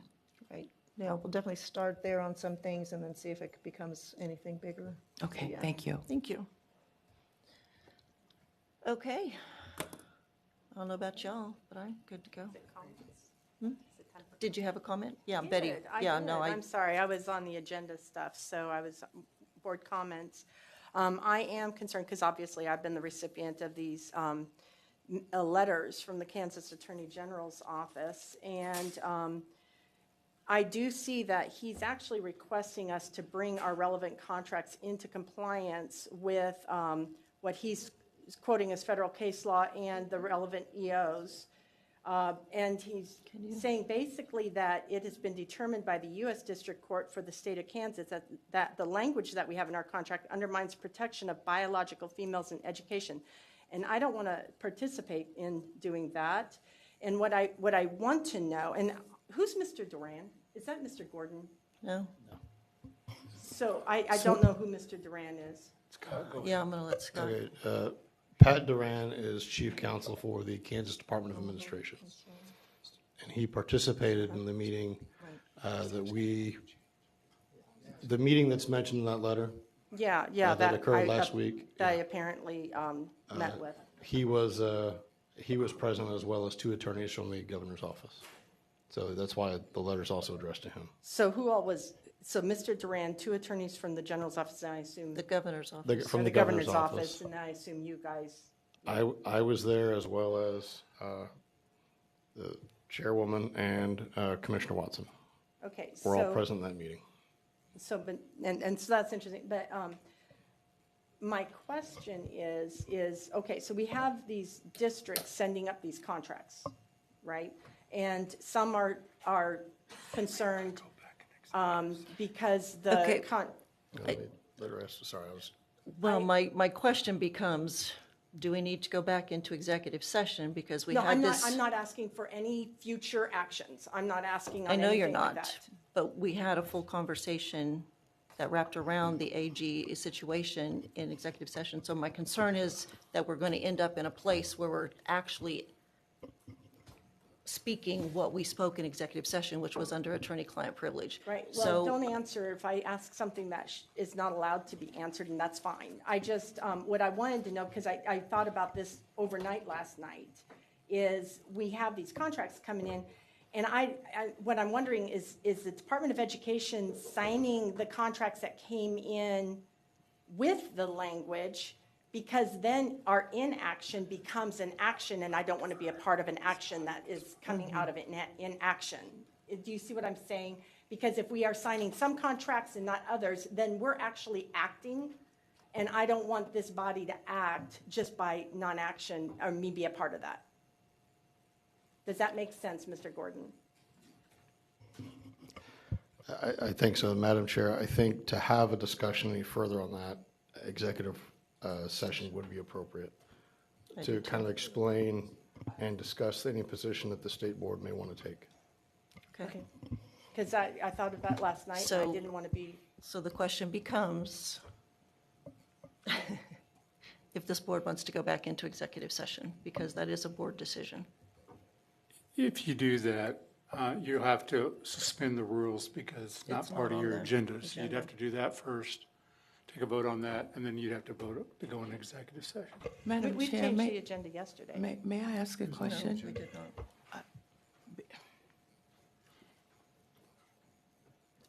I guess I'm a little baffled here if we have one board member that perhaps needs some clarification. Do all of the board members have to go back in executive session on that? Or I thought the things that we covered in executive session, if we had a question about something we covered in executive session, that question would not be, I guess I'm baffled about what's going on here. Okay, hang on just a second.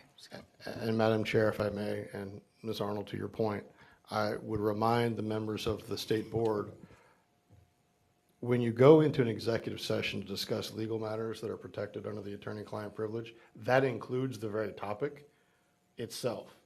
So my suggestion is, if you are mentioning the topics that were discussed during executive session, there's a risk that you're functionally waiving, or at least it may be interpreted as waiving that session. So for what it's worth. Is this private then? These letters? Conversation. Any conversations, even the subject of what was discussed yesterday during executive session, is a privileged piece of information that you don't want to discuss in the middle of this meeting. I'm just, if you want to go into executive session to discuss legal matters with legal counsel, leave it at that. And then we will talk about, I mean, I think you've made it clear what you want to discuss. Okay. That's just my recommendation, just kind of a reminder to the body as a whole. Yeah, very concerned about what just happened. I just know we're not allowed to take action back in executive session. So I just don't want to be a part of any action through inaction. At this time, I think we are, no, it didn't, I agree. We are going to stop the conversation. Well, Madam Chair, if I may, sorry, just to make sure Absolutely. you're all very clear. Yes, I please. don't know that I heard a motion. We did not. So there was no motion made yet for them to, okay, I just want to make sure that No. was. No, we are actually going to adjourn. Yeah, we're going to adjourn until our August. Oh my gosh, already August. We're going to adjourn until the August meeting, which is the 12th and 13th, I believe, at 10 a.m. Thank you, board.